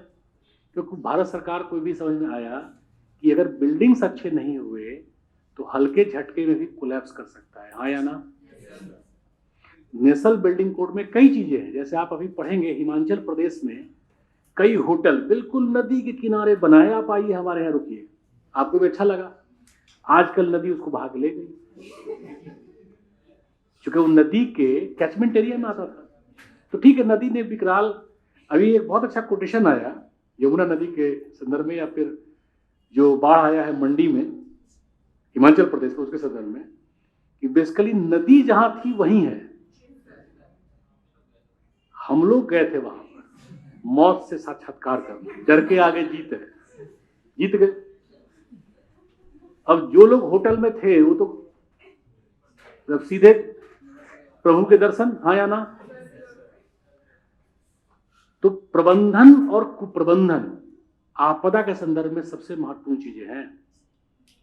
जैसे भारत की एक विशेषता देखोगे आप, रिंग रोड पे भी आपको दिख जाएगा, रिंग रोड पे से ठेला भी कम चलता है, मेन ट्रैक पे चलता है ऑटो वाला 30 की रफ्तार में, जबकि उसको उधर जाना ही नहीं है, क्लियर है? एकदम फिक्स रफ्तार है उसका, ट्र आवाज करता रहेगा, चलता रहेगा। कार वाले मजबूरी में मिडिल और लेफ्ट इधर उधर करते चलते हैं, धक्का उसी में लगता है। यहां पर कोई ट्रैक सिस्टम नहीं है, ना पुलिस वाले को पता है और जनता को पता है। ये तो क्या हमारा मूल अधिकार है? सड़क पे बाइक लगा के पान खाएंगे सब, बोलोगे तो लगा दिए तो क्या कर लोगे? ये होता है या नहीं होता है? तो दुर्घटना के कारणों में ये मानवीय कुप्रबंधन ज्यादा है, हाँ या ना? आप जब एथिक्स पढ़ेंगे, रेड लाइट पर, चौराहे पर हम लाल बत्ती को देख के कम रुकते हैं, पुलिस वाले को देख के ज्यादा रुकते हैं, हाँ या ना? तो दुर्घटना का कारण सड़क का कुप्रबंधन था या हमारी धूम फोर में चलने की आदत थी? कई बार तो पुलिस वाले को देखते हैं बैठा हुआ है तो दिमाग में खुरापात आता है, उठेगा स्टार्ट करेगा तब तक तो हम हवा से बात करेंगे। उसी में कई बार रोड पे छिटा भी जाते हैं, बाइक उस तरफ, रोड के हम इस तरफ, और उसके बाद जो पुलिस वाला पकड़ता है तो फिर अलग से खुशामद वो भी करता है, हाँ या ना? तो इन चीजों के प्रति एक बात आप ध्यान रखिए कि किसी भी आपदा के लिए प्रबंधन ज्यादा जिम्मेवार है तुलना में किसी प्राकृतिक घटना के। क्लियर हुआ? 300 किलोमीटर प्रति घंटे की रफ्तार से टॉर्नेडो आता है यूएस में और एक आदमी नहीं मरता, और हमारे यहाँ 150 में भी हमारे यहाँ तो बिना चक्रवात के लोग गायब हो जाते हैं। टहलने गए थे, लौट के नहीं आए। क्या अभी चुटकुला सुना था, समझ नहीं आया। और ये किसी गलती है जो तुमने भी किया? बताओ।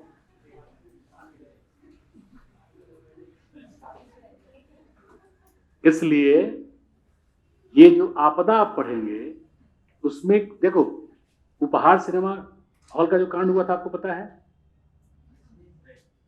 सिनेमा हॉल में शॉर्ट सर्किट से आग लगा और कई लोग झुलस के उसी मर गए। वो एक एग्जाम्पल बन गया दिल्ली में। स्टैम्पेड में लोग मरे, कुछ लोग आग से मरे, घबराहट से मरे, खास करके जो वृद्ध है। अब आप तो पता चलता है कूदते फांदते भागने का प्रयास कर रहे हैं, उसमें कोई 70 साल के बाबा भी गए हुए हैं, वो कूदे तो पूरा उछल ही जाएंगे। हाँ या ना? कोई बच्चा है, उसको ही समझ में नहीं आ रहा है भागे किधर। कोई महिला हो सकती है, वो गर्भवती हो सकती है। तो खासकर जो वीक लोग हैं, इस वीक का मतलब इसको फिर आप वुमेन एम्पावरमेंट से मत जोड़िएगा। वीक इन टर्म्स को उनको सुरक्षा चाहिए था, तो परिवार के लोग तो सुरक्षा दे देते हैं। जैसे किसी के पिताजी साथ में है तो प्रयास करेगा या करेगी कि पिताजी के साथ हम निकले, लेकिन बाकी लोग क्या समझते हैं, बुढ़ऊ रहे तो रहे लेकिन हमको निकलना है। हाँ या ना? तो मानवीय कुप्रबंधन आपदाओं के लिए ज्यादा जिम्मेवार है। और ये भी आप जान लीजिए, अभी जो मनाली में हुआ है, खासकर 3 दिन पहले 7 बच्चे डूब के मतलब गायब हो गए। वो लोग जिस रस्सी से रेस्क्यू करके निकाला गया था, उसी रस्सी से बेवजह नदी पार कर रहे थे सब। नदी बीच में नीचे झूल गई, मतलब रस्सी, और उसके बाद नदी कहीं चलो घुमा के लाते हैं। अभी तक खोज जारी है। 3 दिन पहले घटना घटा ये। अब बताओ, उनके पेरेंट्स कह रहे हैं सरकार क्या करे, सरकार इसमें क्या करेगी? ट्रक आए, आप कहिए धक्का लगा के दिखाओ, तुम्हारे चिथड़े उड़ जाएंगे, मैं तो इतना मजबूत हूं, बाहुबली। तो क्या होगा सबको पता है। हाँ या ना? इसलिए आपदा की अवधारणा अब बिल्कुल परिवर्तित। अब यहां तक प्रश्न आ रहा है, ये क्वेश्चन है, भूकंप नहीं भवन या कुप्रबंधन लोगों को मारता है। विश्व की अधिकांश आपदाएं मानवजन्य हैं। आप प्रकृति से छेड़छाड़ करते हैं तब ज्यादा लॉस होता है। हाँ या ना? देखो, जिसको तैरना नहीं आता, अतिशय बाढ़ में ही वो डूबेगा, लेकिन जिनको हल्का हल्का आता है वो हमेशा प्रयास करते हैं नदी पार करेंगे। उसी चक्कर में प्रभु से सीधे साक्षात्कार। हाँ या ना? एनीवे, तो जो यूनिट है, जो टॉपिक है और जो सब टॉपिक है, वो सब में ऐसे ही होगा। जैसे कृषि है, एक एग्जांपल ले रहे हैं, तो कृषि हो गया यूनिट, और कृषि का टॉपिक क्या होगा? जैसे कृषि के निर्धारक घटक। कृषि के निर्धारक घटक में समाज और संस्कृति भी आता है। कैसे आता है? क्या आपको लगता है कि समाज या संस्कृति भी कृषि के निर्धारक घटकों में शामिल है? बताइए आप लोग। मैं बताता हूं कैसे। देखो, सांस्कृतिक तौर पे तुम पंजाब या हरियाणा के लोगों से पूछोगे खाने के संदर्भ में, तो उनका फूड हैबिट क्या है? वो चावल लाइक नहीं करते, रोटी। लेकिन जैसे ईस्टर्न यूपी, झारखंड, बिहार, बंगाल को छोड़ दो, बंगाल में सुबह शाम दोनों टाइम चावल है। बिहार और पूर्वी उत्तर प्रदेश में क्या है कि दिन में लोग लंच में जनरली चावल खाते हैं। ऑफिस कल्चर की वजह से लोग रोटी ले जाते हैं। लेकिन जिस दिन संडे होता है, दुनिया इधर के उधर भूकंप आ जाए, बाढ़ आ जाए, चावल चपके खाएंगे और चपके सोएंगे, कुछ 6 दिन नहीं खाए। और यदि नॉर्मल लाइफ चल रहा है तो दिन में चावल मिलना चाहिए। हाँ या ना? और रात को रोटी। अब एक और चीज सुनो, केवल चावल या चावल के साथ दाल सब्जी भी, साथ में चोखा चटनी। हाँ या ना? लेकिन अगर आप पंजाब हरियाणा के लोगों को देखोगे तो चावल तो है ही नहीं, रोटी और दाल भी है तो पर्याप्त है। वो सब्जी वब्जी की डिमांड नहीं करते, नॉर्मल फूड हैबिट है ये। लेकिन लंच में बिहार और यूपी के लोग दूध नहीं पीते लंच के बाद। दूसरा, जो लोग बिहार के होंगे सोच के बताइए, रोटी में घी कैसे लगता है? कल्चर से लिए यस सर। कहाँ घर है तुम्हारा? बताओ बताओ। बिहार। तुमने कलछुल से कभी अपने घर में घी लेते देखा है? तो जी सर क्यों बोल रही हो? अच्छा, आदत हो गया है। अब तुमको इस बात की समझदारी पूरी है नहीं। बिहार में घी अगर सही में तुमने देखा है खाते हुए, तो आधा चम्मच पर्याप्त है दाल में, उसको मिला दीजिए, और दाल खत्म भी हो जाए तब भी उसका सुगंध है ना, उसका कारण गरीबी नहीं है, उसका कारण कृषि और पशुपालन की प्रक्रिया भी है। और एक कारण यह भी है कि पचेगा भी नहीं उसका, क्योंकि फिजिकल लेवल बिहार में, यूपी में कम है हरियाणा और पंजाब की तुलना में। वही तुम पंजाब हरियाणा में जाओ तो कलछुल से ही वो चम्मच वाला घी से उनको पचेगा, मतलब मन ही नहीं लगेगा। फिर वो जैसे पूरा का पूरा समय तो डुबा देंगे। उसका कारण क्या है कि रब्बी के समय नहीं, या मूल रूप से पूरे वर्ष, चूंकि वर्षा की मात्रा इन क्षेत्रों में कम है, तो वर्षा की मात्रा कम होने के कारण इन क्षेत्रों में प्राकृतिक रूप से चारागाह ज्यादा है। चारागाह जब होगा तो पशुपालन बेहतर होगा, लेकिन फसल तो कम होगा। इसलिए यहां के फूड हैबिट में सब्जी की डिमांड बाई कंपल्सन नहीं है, समटाइम्स बाई चॉइस हो सकता है। इसलिए वो कहते हैं रोटी खा लो, दाल रोटी गुड इनफ। लेकिन कोई बिहार या यूपी, पूरी यूपी का आदमी अगर केवल दाल रोटी खा रहा हो, या तो उसकी तबीयत खराब है, डॉक्टर ने कहा है बेटा अब यही खाना है, और यह बेचारा गरीब है। सामान्य तौर पर ये होगा ना, रेगुलर चल रहा है तो आप उपन्यासों में पढ़ोगे तब भी ऐसा मिल जाएगा। दूसरा, वो दिन में चावल और रात को रोटी खाना पसंद करते हैं। हरियाणा में दिन और रात दोनों टाइम रोटी। अब देखो, अगर मान लो बिहार से या पूर्वी उत्तर प्रदेश से या झारखंड से या छत्तीसगढ़ से कोई व्यक्ति कल्चरली 20 साल तक रह चुका, उस कल्चर के फूड हैबिट को एडॉप्ट कर चुका, क्लियर है ना, तो आईएएस बनने के बाद भी फूड हैबिट नहीं लूज करेगा। फूड हैबिट का मतलब जब मौका मिले, जैसे सब कुछ खा लिए, हम बताए थे ना, तृप्त और संतृप्त। रोटी तो यार 12 खा ली लेकिन मन नहीं भरा, चावल था ही नहीं, पता नहीं क्या पार्टी दिए हैं सब। हाँ या ना? और हरियाणा के लोगों में चावल हो भी तो वो प्रेफरेंस पे उसको नहीं रखते, लेकिन घी मक्खन जितना उनको चाहिए, वो दूध पीते हैं बाल्टी के साइज के गिलास से। जितना यूपी बिहार के लोग 3 दिन दूध पिएंगे। हाँ या ना? उसका कारण समझ में आ रहा है? दूध दही का देश पंजाब हरियाणा को क्यों कहते हैं? प्राकृतिक रूप से चारागाह का होना।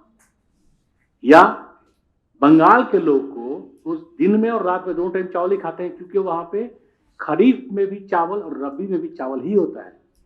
बिहार में और पूर्वी उत्तर प्रदेश में खरीफ के समय चावल और रबी के समय गेहूं होता है, और दोनों खाना है, तो दिन में चावल, रात को रोटी। क्लियर है? पंजाब हरियाणा में परंपरागत रूप से चावल होता ही नहीं था, तो दिन में भी रोटी। क्लियर है? और पंजाब की फेमस कहावत क्या था? बाजरे दी रोटी, गेहूं भी उसमें कम था, और सरसों दी साग। तो बाजरा जनरली रबी के समय होता है, ठंडे के समय में, और ठंडे में ही सारे ऑयल सीड्स होते हैं। ऑयल सीड मतलब इससे तेल निकाला जा सके, तिलहनी फसल, सरसों या तीसी, और भी बहुत सारे हैं उसमें, सूरजमुखी और जो भी, क्योंकि गर्मी में उसका तेल सूख जाएगा, तो गर्मी में तेल निकालने वाले फसल नहीं आती, इसको ऑयल सीड्स कहते हैं, तिलहनी फसल। ये सब धीरे धीरे आप समझ लोगे, जानते तो अच्छी बात है। तो अगर चॉइस के तौर पे पूछा जाए कि बिहार के लोगों से आप क्या खाना पसंद करेंगे, तो चावल जनरली बोलेंगे। अगर हेल्थ कॉन्शियस ना हो, डॉक्टर ने प्रेशर देकर ना बोला हो, कुछ अतिरिक्त कारण, एक्स्ट्रा ऑर्डिनरी कारण से अलग करके चले, सामान्य तौर पे वही हरियाणा के लोग रोटी को प्रेफर करेंगे। तो फूड हैबिट आपको हमेशा प्रेरित करता है कि आप उस फसल को उत्पादित करें। हाँ या ना? देखो, कुछ खास फसल, जैसे एक सब्जी होता है सतपुतिया, फिर बिहार वाले होता है, जानते होंगे। एक त्योहार होता है यूपी बिहार में, झारखंड में, छत्तीसगढ़ में, ज्यूतिया। ये बच्चे के लिए होता है, पता है? बच्चे के लिए होता है, और ये निर्जला होता है, माँ उस दिन पानी भी नहीं पीती, या और तरीके हैं उसके, पूर्वज या घर के लोग जो सीनियर्स हैं वो बता देते हैं। लेकिन उस प्रत्येक त्योहार में कुछ खास प्रकार के फल या सब्जी की भी विशेषताएं शामिल हो जाती है। जैसे मैंने कहा ना सतुआन में, तो चाहे सेब आपके घर में जितना भी हो, पूजा होगा उस दिन आम से ही, क्योंकि इस प्रदेश में सेब नहीं होता, क्या होता है? हाँ। और वही आप हिमाचल जाओगे तो पूजा में आम नहीं आता, सेब आता है, क्योंकि वो आंचलिक फल है। क्लियर हो रहा है सबको?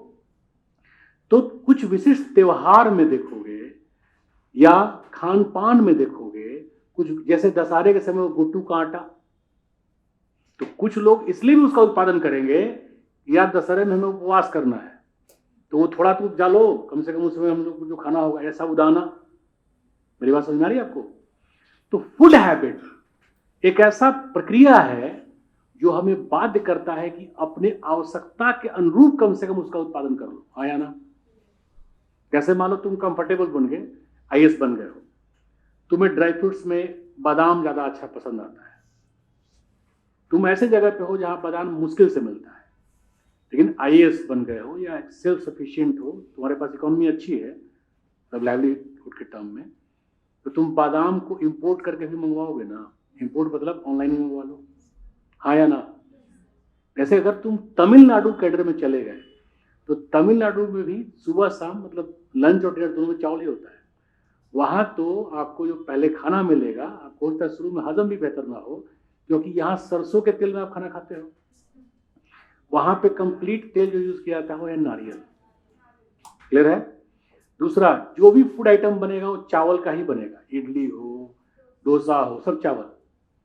तो जो लोग आटे का मतलब गेहूं के आटे का को मंगवाते हैं, इट्स क्लियर कट साइन कि वो नॉर्थ इंडियन ही है। और जैसे होता है ना कि दुकान वाले ने मंगा कर रखा हुआ है, आपका 5 किलो आटा आ गया है, ले लीजिए। आस पास वाले भी, दुकान वाला भी तो तमिल ही होगा, आस पास वाले भी जान जाते हैं कि अच्छा ये नॉर्थ से होंगे तय है। हाँ या ना? लेकिन फूड हैबिट हमें बाध्य करता है, यार ये नारियल के तेल में पका पका के सब पका ही दिए हैं, आज छुट्टी मिला है, आज चिकन बनेगा। जैसे आप गुजरात में जाएंगे, उड़ीसा में जाएंगे, दोनों ही जगह वो चिकन में भी मीठा डालते हैं सब, तो आप डाल के खाते हैं? पक्का? हाथ भी जोड़ रहे हो? अच्छा ऐसे ही है। क्लियर है? लेकिन वो फूड हैबिट उनको बहुत बढ़िया लगता है। जैसे राजस्थान में जो छाछ होता है ना, छाछ गर्मी में तो यूपी बिहार में भी चलेगा, मध्य प्रदेश में चलेगा, लेकिन राजस्थान में लगभग सालों भर। आप 5 स्टार होटल में भी जाएंगे ना तो मेनू में बटर मिल्क लिखा रहेगा, सुन के अच्छा लग रहा है, होता छाछ ही है। बस आपने मेनू में पढ़ा बटर मिल्क, लगा कुछ बढ़िया है, बहुत बढ़िया लगा ना, लेकिन होता वो छाछ। लेकिन ऐसा क्यों होता है? क्योंकि वहां का जो टेम्परेचर है और जो ड्राइनेस है वो बॉडी में डिहाइड्रेशन को बहुत जल्दी लीड करता है। तो फूड हैबिट में शामिल है कि लंच के पहले या लंच के बाद दोनों टाइम वो खाते भी रहते हैं सब और छाछ पीते रहते हैं। यूपी बिहार में, हरियाणा में ऐसा कल्चर है कि खाते रहिए छाछ पीते रहिए? नहीं है, क्योंकि यहाँ की जलवायु इस प्रकार की बाध्यताएं नहीं रखती है। और जब इस प्रकार से आप किसी चीज को समझते हैं ना, और प्रश्न फिर से बाहर नहीं जाएगा, तो कृषि के प्रक्रिया में, फसल चक्र प्रक्रिया में क्या समाज और संस्कृति की भूमिका है? हाँ या ना? पक्का? तुम देखोगे इस पे कंसर्न क्वेश्चन आ चुका है, केवल इस पे नहीं आया है। निर्धारक घटकों में 3 कारण थे जिसमें एक संस्कृति भी था। अब इसको बढ़िया से पेन कर सकते हो? हाँ या ना? इसके अलावा लाभ, भाई लाभ तो सबसे प्रमुख है। जब कृषि से लाभ ही नहीं होगा तो क्या हम कृषि प्रक्रिया को अपनाएंगे? लाभ, फिर लाभ कैसे होगा? तो जितना ज्यादा तुम टेक्निकल होते जाओगे लाभ उतना ही बढ़ता जाएगा। हाँ या ना? पक्का? तो ये सब फिर सब टॉपिक्स हो जाते हैं। पहला हो गया यूनिट एग्रीकल्चर, टॉपिक क्या हो गया? कृषि के निर्धारक घटक एक टॉपिक हुआ, लेकिन उसमें भौतिक घटक जैसे मिट्टी, वर्षा की मात्रा, है ना, ये सब हो गए भौतिक घटक। या संस्थागत घटक, इसमें भी क्वेश्चन 3 साल पहले यूपीएससी में आ चुका है। इंस्टीट्यूशनल का मतलब होता है आप स्वयं उसका निवेश नहीं करेंगे, सरकार या कोई संस्था करेगी। जैसे भू सुधार आप करते हैं, सरकार करता है, तो ये संस्थागत हुआ या निजी हुआ? संस्थागत हुआ।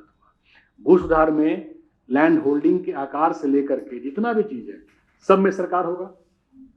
या सहकारिता, कोऑपरेटिव्स, ये निजी हुआ या कॉमन हुआ? कॉमन हुआ। तो ये संस्थागत हुआ या निजी हुआ? संस्थागत हुआ। क्लियर है? ऐसी कंसेप्चुअली हम बताते हुए जाएंगे। लेकिन कृषि यूनिट हो गया, निर्धारक घटक हो गया टॉपिक, उसमें आ गया संस्थागत घटक। क्लियर हो रहा है? इसको कहते हैं इंस्टीट्यूशनल। फिर दूसरा होता है अवसंरचनात्मक, अर्थात इंफ्रास्ट्रक्चरल। जैसे कृषि में संकर बीज का प्रयोग, हल बैल की जगह ट्रैक्टर का प्रयोग यानी मशीनीकरण का प्रयोग, है या ना? तो भाई अगर हम ट्रैक्टर से जुताई करते हैं तो जुताई ज्यादा गहरी होगी तो लाभ ज्यादा होगा, उत्पादन ज्यादा होगा।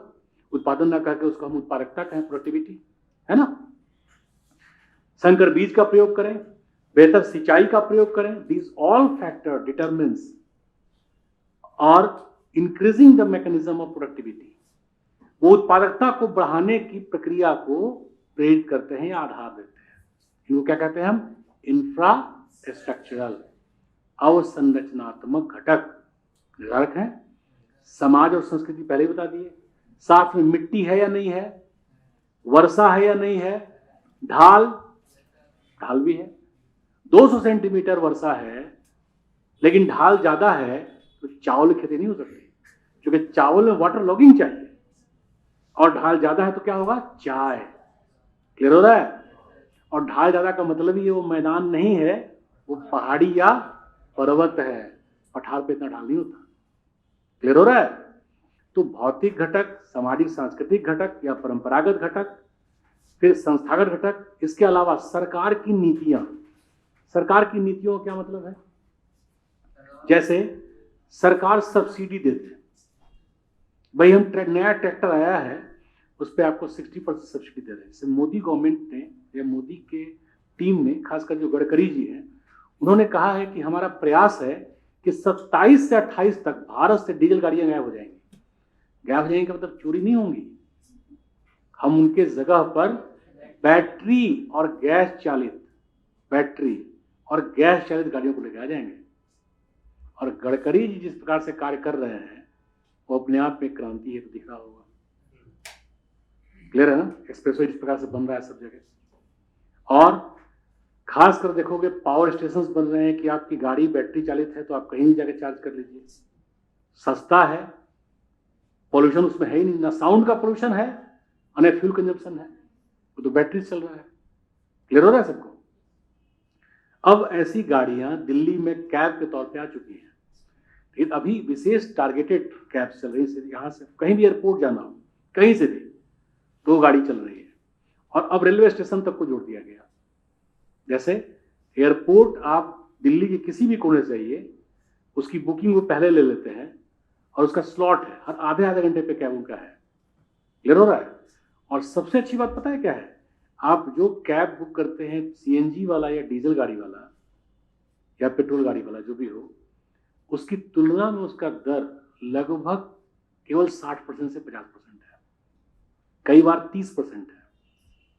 यहां से आप एयरपोर्ट जाइए तो नॉर्मल कैब का फेयर होता है 600 से 900। नॉर्मल 600 ज्यादा ही लगेगा, उसका उसी समय लगता है 400 300। तो सस्ता है, पर्यावरण सम्मत भी है। हर बात समझ में? और एक बार चार्ज करने पे, फुल चार्ज करने पे 150 किलोमीटर तक वो चलता है। क्लियर हो रहा है सबको?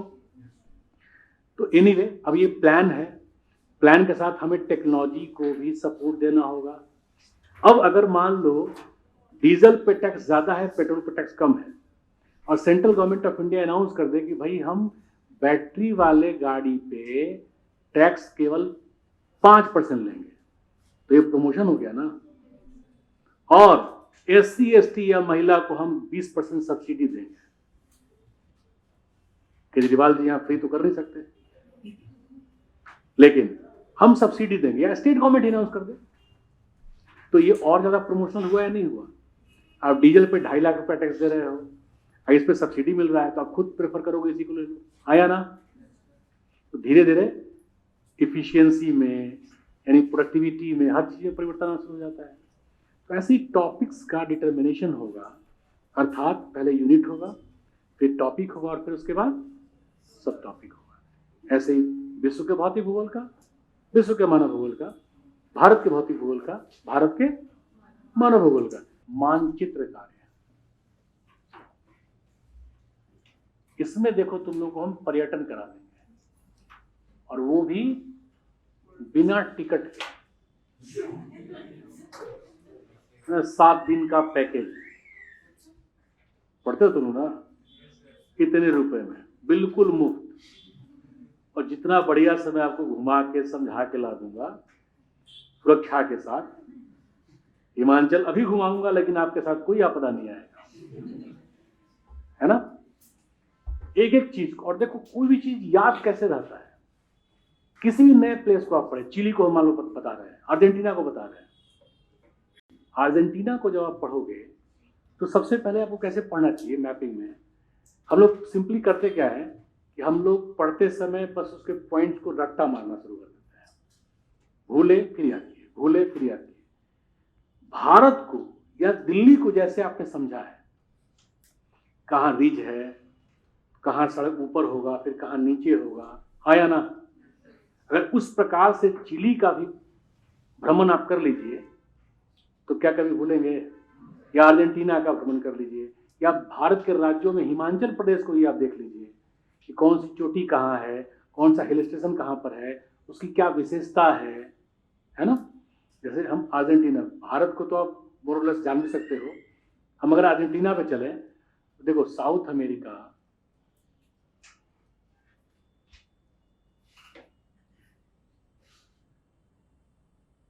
ये 0 डिग्री इक्वेटर है, ये साउथ अमेरिका है। यहां पे ये जो है ये इंडीज माउंटेन है, क्लियर है।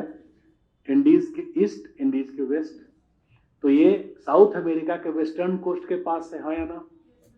अब इसको देखो कैसे है, ये ऐसे है इंडीज,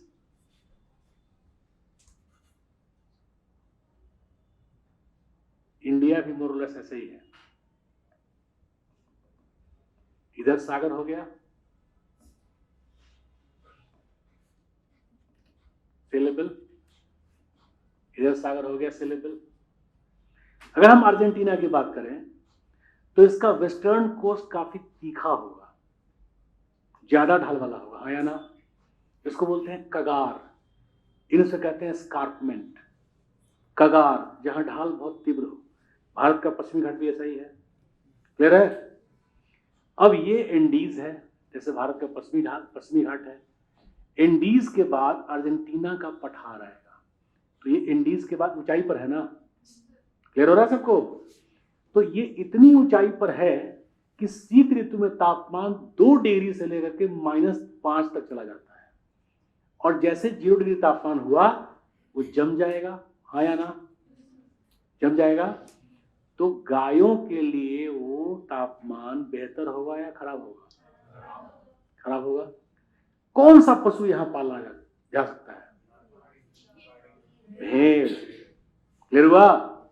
तो अर्जेंटीना इस जगह पर करेगा भेड़ पालन, बिकॉज टेम्परेट ग्रासलैंड्स में कैंपॉस और पैम्पॉस 2 होते हैं। कैंपॉस ब्राजील, पैम्पॉस अर्जेंटीना। शीतोष्ण घास के मैदानों में दुधारू या पशुपालन की सर्वाधिक संभावनाएं व्याप्त होती हैं। ऑस्ट्रेलिया में इसी को डाउन्स कहते हैं, क्लियर हो रहा है। तो ऊपर वाले पे भेड़ पालन कर लेगा, लेकिन ये वाला जो है शीतोष्ण प्रदेश जैसा, यहां पर तापमान कभी हिमांक से नीचे नहीं जाएगा, अर्थात आइसी नहीं होगा, तो गेहूं का फसल बहुत बढ़िया होगा, हाँ या ना। तो यहां पर गेहूं की कृषि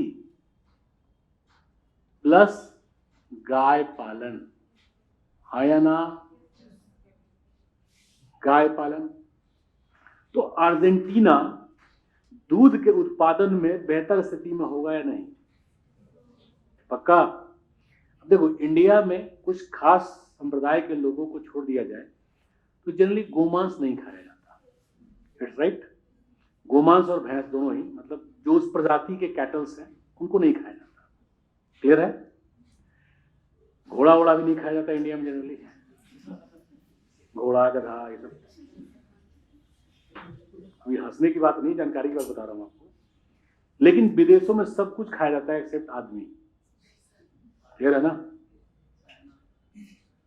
चाइना में कहां पड़े ये? अच्छा, कि आदमी खाते हैं सर। आदमी जनरली जो पशु या किसी भी जंतु को देखोगे ना, वो अपने सेम जंतु को नहीं खाता, सेम प्रजाति को नहीं खाता। ये नॉर्मल है। शेर भी शेर को मार देगा, खाएगा नहीं।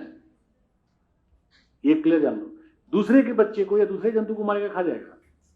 शेर शेर को नहीं खाएगा, बाघ बाघ को नहीं खाएगा।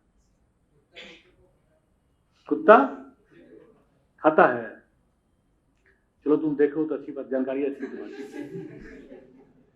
और यूपीएससी कई बार नहीं होने का एक ये भी सब कारण है। कुत्ता कुत्ते को खाता है, ये जानकारी तुमको है, जो जानकारी नहीं होनी चाहिए। तुम लोग इतिहास पढ़ोगे ना, तो मैं विद्यार्थियों को हमेशा समझाता हूं, एक युद्ध हुआ था पानीपत का, तीसरा युद्ध। और मैंने लास्ट टाइम बताया था कि पानीपत के तीसरे युद्ध का बहुत शानदार मूल्यांकन यह है कि उस युद्ध ने यह नहीं तय किया कि भारत में शासन कौन करेगा, यह तय किया कि कौन नहीं करेगा, और वो थे मराठे। तो कई सूचनाएं ये तय नहीं करती कि आप आईएएस बनेंगे, ये तय कर देती हैं अब नहीं बनेंगे। थोड़ा उससे बचिए। मेरी बातें बुरी तो नहीं लगती आप लोगों को? लगना भी नहीं चाहिए। अब देखो, यहां पर गाय पारण और गेहूं है। क्लियर है? अब इसीलिए मैंने आपको बताया कि विदेशों का मतलब होता है अर्जेंटीना हो गया, ब्राजील हो गया, यूरोप हो गया, यूएस हो गया, कनाडा हो गया, वहां गोमांस खूब खाया जाता है। तो गोमांस यहां खूब खाया जाएगा, एक पसंदीदा पेय मतलब खाद्य पदार्थ होगा। और अगर ज्यादा है तो निर्यात भी करेगा। कौन राजधानी है अर्जेंटीना की? इक्वाडोर। देश है प्रभु ब्यूनस आयर्स। यस, तो ब्यूनस आयर्स गोमांस का एक बड़ा निर्यात का केंद्र होगा, हाँ या ना? अब देखो, ऐसे पढ़ रहे हो, साथ साथ याद हो रहा है। अब इसमें एक दो चीज और, कि ब्यूनस आयर्स कहां पर है? तो कोस्ट पर होगा। क्लियर हो रहा है? अर्जेंटीना कैसे समझ में आ रहा है? ऐसे ही फिर हम लोग ब्राजील को पढ़ लें, ऐसे ही यूएस को पढ़ लें। क्लियर हो रहा है? तो चीजें आपको अपने आप मानचित्र कार्य के साथ याद भी होंगी और फिर आपको कोरिलेट भी करते जाना है। जैसे अब मैंने कहा कि शीतोष्ण घास के मैदान जहां जहां होंगे, वहां वहां शीतोष्ण फसल अर्थात गेहूं, रबी की फसल को शीतोष्ण कहते हैं, गेहूं। लेकिन बाहर में ज्वार बाजरा तुला में कब होता है? गेहूं मेन लीड करता है, या दलहनी फसल। जैसे यूरोप में आप देखो उट्स का दलिया इंडिया में पॉपुलर हो गया। उट्स भारत में नहीं होता, यूरोप से आता है। क्लियर हो गया? इस प्रकार के फसल ज्यादा होंगे और साथ में पशुपालन के लिए बेहतर चारा होगा, तो पशुपालन बेहतर होगा। क्लियर है? अब अगर मैं आपसे कहूं कि यूएसए में भी इस प्रकार का मैदान है, इसको कहते हैं प्रेयरी। तो एक कंटेंट हो गया, प्रेयरी कहां पर है? और अगर प्रेयरी के मैदान इसी प्रकार की विशेषताओं से संबंधित हैं, तो क्या वहां पर पशुपालन होगा? क्या गेहूं कृषि होगी? सब सिमिलर हो जाएगा। चलो, एशिया में इसी प्रकार के मैदानों को कहते हैं एस्टेपीज। यहां भी यही विशेषताएं होंगी। ऑस्ट्रेलिया में कहते हैं डाउन्स, साउथ अफ्रीका में कहते हैं वेल्ड, न्यूजीलैंड में कहते हैं कैंटाब्रियल। तो विशेषताएं मोरलेस सिमिलर होंगी, लेकिन जैसे गेहूं के साथ साथ हम कुछ और भी यदि कर सकते हैं, तो और संस्कृति हमें प्रेरित करती है कि हम ये करें। संस्कृति तो रीजनली अगर सब में सिमिलरिटी है, तो कुछ कॉमन विशेषताएं होंगी। और फर्क कैसे आएगा? वहां के संस्कृति के आधार पर। जैसे यूएस में पशुपालन भेड़ का और गाय का नहीं होता, भेड़ बहुत कम होता है वहां पर। क्या क्या होगा? सुअर का और गाय का। क्लियर हुआ? सुअर का और गाय का। तो सुअर के मांस का सबसे बड़ा उत्पादक यूएस हो सकता है, हाँ या ना? और मैदान कौन सा था? प्रेयरी। क्लियर हो रहा है? तो इस प्रकार से जब तुमको घुमाते चलेंगे, रास्ते में जो सिटी मिलेगा बताते चलेंगे, तो होपफुली आपको याद भी होगा और बहुत लंबे टाइम तक आपके माइंड में वो सस्टेन भी करेगा, हाँ या ना? तो एक मानचित्र कार्य हो गया जिसके दो पार्ट फिर से हो जाएंगे। एक हो जाएगा विश्व और दूसरा हो जाएगा भारत। इसमें प्रयास यह भी होगा कि करंट अप्लाइड जो चीजें हैं, जैसे मान लो अभी बाढ़ आया है हिमाचल प्रदेश में, है ना? तो हिमाचल प्रदेश या दिल्ली में बाढ़ आया, तो बाढ़ के कारण, ये मुख्य परीक्षा के लिए होगा, बाढ़ के कारण को पीटी में नहीं पूछा जाएगा। ये आपको हम ये भी समझाते चलेंगे कि कौन सा टॉपिक पीटी में आएगा, कौन सा टॉपिक मेंस में आएगा, और कुछ टॉपिक दोनों में आएंगे। तो दोनों में किस प्रकार से आएंगे? पीटी में कुछ और, जैसे कृषि दोनों में है, लेकिन कृषि मुख्य परीक्षा में ऐसे नहीं पूछा जाएगा कृषि के निर्धारक घटक को बताइए, वो स्पेसिफिक किसी को पॉइंट आउट करेंगे। जैसे भारत में कृषि के टेक्नोलॉजी पर निवेश के लिए 2019 में भारत सरकार ने, भारत केंद्रीय सरकार ने नीति बनाई, जिसको स्वामीनाथन कमेटी, स्वामीनाथन उस कमेटी के आयोग है, भारतीय कृषि आयोग के। अभी चेयरमैन कौन है? एम.एस. स्वामीनाथन, जो भारत में हरित क्रांति के जनक भी हैं। क्लियर हो रहा है? उन्हीं की अध्यक्षता में उस टेक्नोलॉजिकल जो पूरा एस्पेक्ट है उसको पास किया गया, जो भारत में उत्पादन के प्रक्रिया को, उत्पादकता की प्रक्रिया को बहुत तेजी से उछाल देगा, और ये सतत पोषणीय अर्थात सस्टेनेबल ग्रीन रिवोल्यूशन से कंसर्न होगा। क्लियर हो रहा है? एक टॉपिक हो गया सस्टेनेबल ग्रीन रिवोल्यूशन क्या है। ओबियसली हरित क्रांति में और धारणीय या पोषणीय या सतत पोषणीय हरित क्रांति में फर्क है, हाँ या ना? सतत पोषणीय हरित क्रांति का 19 में भारत सरकार के उस योजना से क्या अंतर संबंध है? ये सब मेन से, पीटी नहीं है। क्लियर हो रहा है सबको? लेकिन पीटी क्या है? यह पर्टिकुलर योजना किस वर्ष में पास किया गया, और इस योजना के अंतर्गत मुख्य जो पॉइंट्स हैं वो कौन कौन से हैं, ये पीटी हो गया। क्लियर है? तो ये भी आपकी समस्या नहीं है। हम आपको पीटी में और मेंस में कौन कौन से अप्लाइड टॉपिक रिक्वायर्ड्स होंगे वो बताना। जो अनअकैडमी से नोट्स आपको मिलेगा वो अभी मैंने पूरा देखा नहीं है, बेहतर होगा। अदरवाइज आपको बाहर से कुछ भी नहीं लेना है, सप्लीमेंट आपको हम देंगे। अगर हमें लगा अनअकैडमी का नोट्स अपडेट नहीं है, या इसमें इस पॉइंट से इस प्रकार की चीजों की कमी है ना, तो वो आपको सप्लीमेंट हम देंगे। मतलब सोर्स मैंने पहली क्लास में भी कहा था, मैं हूं ना। तो यहां भी आपको चिंता करने की आवश्यकता नहीं है कि नोट्स फिर कैसे मिलेगा, क्योंकि मैंने पहले ही कहा कि विद्यार्थी यदि बहुत कंफर्टेबल है सब्जेक्ट में, इंटरेस्ट के साथ आपको समझ में आ रहा है, आप क्वेश्चन बनाने में सक्षम है, तो चाहे आप हम जितना डांटते रहें, अल्टीमेटली हृदय से आप धन्यवाद देंगे। और सब कुछ के बाद भी क्वेश्चन न फंसा, आप फंसे, तो मन में जिस प्रकार के अच्छे भाव आएंगे वह भी मैं समझ सकता हूं, है ना? और आपको इस योग्य जरूर बना देंगे कि जितने भी आपके कंपटीटर्स होंगे उनसे कम 1.5 टाइम्स बेहतर स्थिति में आप रहेंगे, कंसेप्चुअली भी, फैक्चुअली भी। तो उम्मीद कर रहा हूँ आप लोग क्लास समझ में आया होगा बढ़िया से, क्लास को आपने एंजॉय किया होगा। क्लास को ऑफ करते हैं। Thank you and all the best.